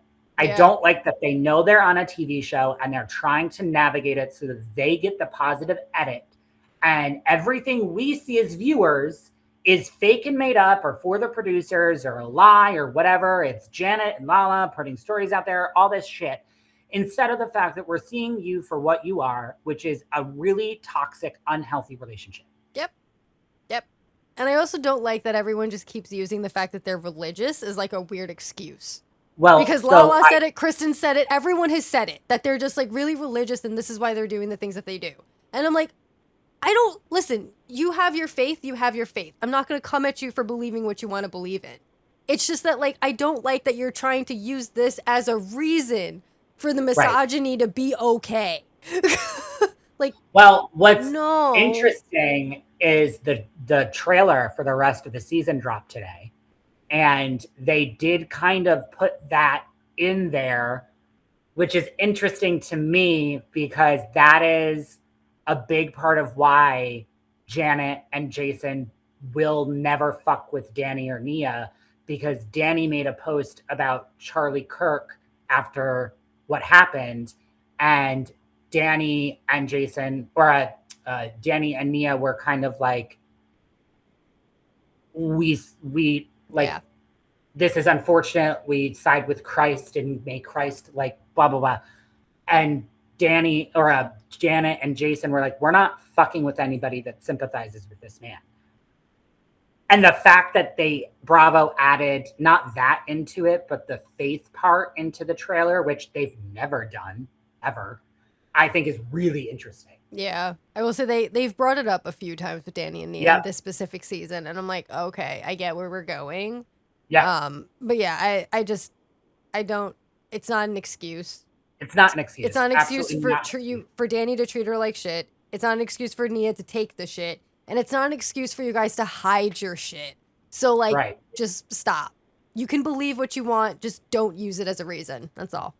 Yeah, they're using it as like a deflection. Like, we're a family of Christ, therefore I can tell my wife that she must have 4 children for me. And I'm a man of Christ, therefore I can act like a total dickweed on camera, and you can't blame me because I'm a person of faith. I know. I 1,000% agree. It pisses me off. Yep. And then poor Janet tries to pull Nia over to talk. And honestly, I never thought I'd say poor Janet, but like, yeah, here I am. Yeah. Fucking hell. Goddamn man. I know. It's really like ironically, you and I are having a crisis of faith watching these shows. Honestly, you're making because everyone that we liked, we're now like, you know what, you guys kind of turned out to be dicks. Yeah, because honestly, previously, I feel like whenever Janet tried to apologize, I was like, "You're not really sorry. You're not really sorry. Yeah. You just want to be on the show. I'm sorry, but yeah, like you just want to be in the friend group. Like you're not sorry." But this one, I was like, I kind of feel like she's just over it and wants to apologize so that they can just be friendly towards each other. Not friends, but like friendly. Exactly. And Nia's just like, absolutely not. Don't talk to me. I'm done. I'm really sorry. I totally understand how some of the things I said would hurt you. I wish I could go back and not say some things or say things differently. I just feel very almost indifferent at this point. Which I can't believe I'm doing this because I used to really respect Nia. But if you're going to be on this show, you have to conflict and resolution. There has to be both. Yeah. You can't just be angry at somebody and not move the relationship forward. Yeah. Oh, God. And then the next scene is when I fucking decided I like Janet and Jason. I mean, I've always liked Jason. Jason's always, I've always said he's fine. Same. Jason's fine. Well, I've always wanted I know. Yeah. You think he's hot. I just respect him because he's the one guy who always defends his wife. Hands down, no matter what, always defends his wife. And like, after everything we watch on this goddamn channel. Right. I mean, at this point. Like, that's rare and far between. So, like, I will always respect Jason. But yeah, this is when I fucking like Janet. And I was like, I wrote it in my notes. I was like, I goddamn hate you because you made me fucking like you. Because this is when they were talking about having another kid. And this is when Janet was like, I'm going to go to the doctor and see that if I can. Because, yes, unfortunately, she is going towards geriatric pregnancy, which, unfortunately, if I was pregnant now, I would also be. And that's absurd. But whatever. But was it somebody, I forget who it was, it's 35. Yeah, it's 35 and above. That's why I'm saying I would be if I got pregnant, it would be a geriatric pregnancy. And that's ridiculous Which is to say. Crazy. Yeah, I don't know. But the fact that she said that she was going to go to the doctor, see if this was possible. And then if it wasn't possible or it would be too difficult, they would look into adoption. I think we don't close the door on adoption. No, it's just a lot. They're the first couple, I think, on any channel, any network, any fucking TV show I have ever watched say that if they can't have a baby, they're open to the option of adoption before saying they're going to try IVF, a surrogate, they're going to continue to try IVF, they're going to continue to do this, they're going to continue to do that. None of that was even said. It was just strictly like, okay, well, if it's too hard, then we'll look into adopting a child. And that's because Jason has family members who are adopted and whatever it might be. But I'm like, this is actually amazing. And I hate that you made me like you because this is more than I've ever seen. And it makes me happy. As someone who's adopted, it makes me really happy to see that. I knew in my notes, I knew that this was going to be I want Jess to talk about this. And I just want to be here to hear it. And I just want to be here to like understand it. My only note for this is I now understand why Ariana is very good friends with Janet. Yeah, same. Because I feel like whenever I watch these shows, every couple is so dead set on having a child that is theirs. That like they can't see past the idea of having a kid that's not their blood. And it's like that doesn't make a difference at the end of the day. Right. If you adopt a child, they are your child. I understand that people want that and I accept it and I give fine. But the fact that this is never even a thought or it's like whenever someone does bring it up, it's like, well, no, what are you talking about? Like, we need to have our kid. They need to be our blood. It's like, but why can't you open your mind past that and understand that, like, you can bring up a child and then be yours? Yeah. I like Janet. It's interesting. Yeah, I'm over not liking her. So, like, I think I have to start to, like, get on that train. Janet got a lot of respect for me in this episode, and Same.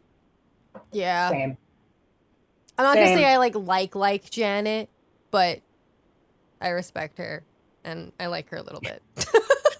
the down looking eyes during that, I was like, oh, that's real. You mean it. Like I don't want to. Like my shift with Mary Cosby was different. She was hilarious, and she gained my like because she's funny. Is she still a fucked up cult leader? Yes, but like she's hilarious. But, like Janet, it like she got me in such a way that I'm like, you like forced me to like you. Right. It's against my will now. But yeah. Anyway, we're playing basketball, and after Jason decides to brag about how he played basketball in high school, he gets hurt enough that an ambulance needs to be called. She's like, you came in. Who's that? I don't know. Okay? No, I'm not. My knees. Didn't he blow out his kneecap or something? Yeah.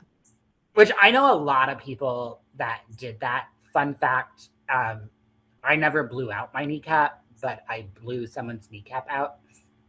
My bully in high school made fun of one of my friends, and I had finally had it. And I just, I was going up the stairs, he was going down, and he made a comment to her, and I just gave my books to my friend that he made the comment to.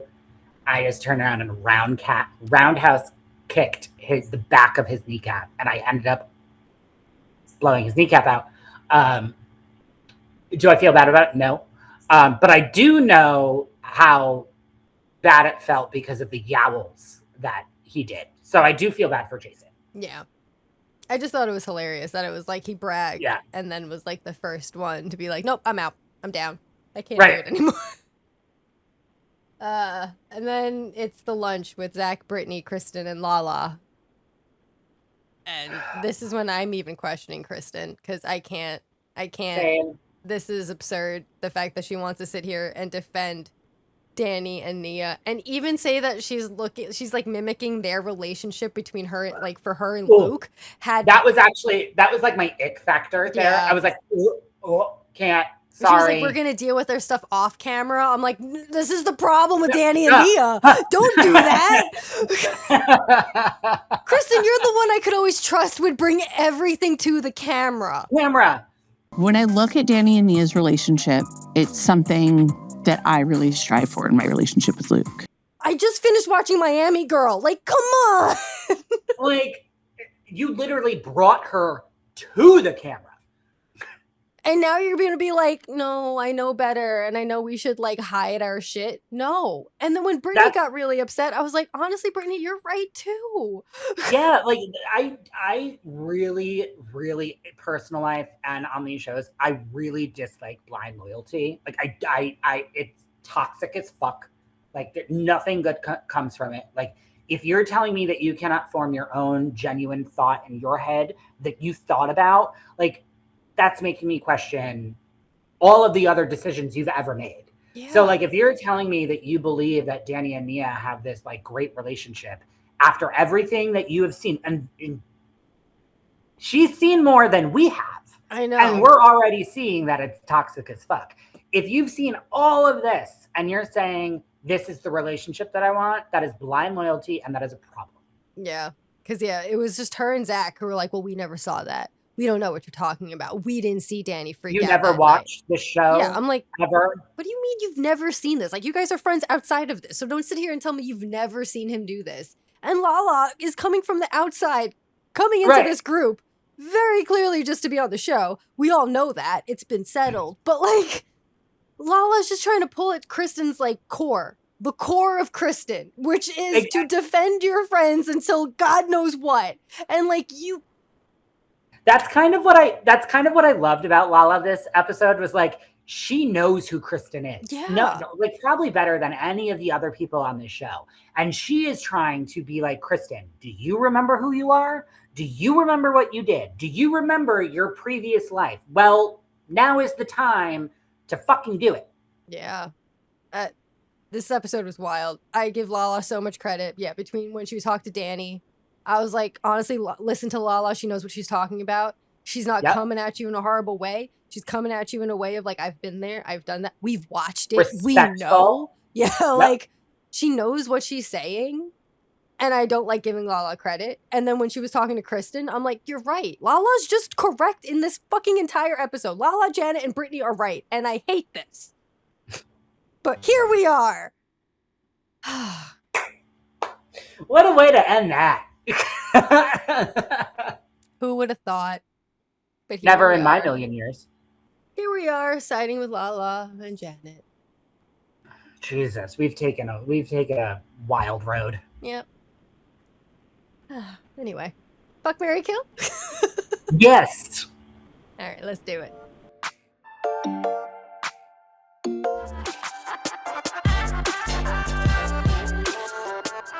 All right, fuck, marry, kill. Ready, Robert? Yes. I'm so excited. This is the highlight of my week. I actually, hold on. Okay. All right. Fuck, marry, kill. K. Michelle, Shamia, and Kelli.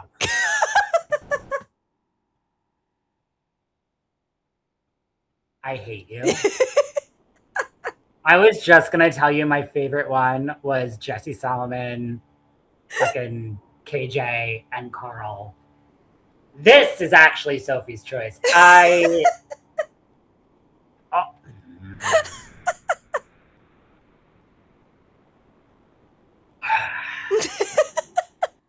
Someone who does nothing, someone who does too much, and someone who just has no money. Broke. Well, I'm gonna kill Kelli. Nothing about she's the size of like a lawn gnome, and she has no money, so that's easy. That she offers nothing there.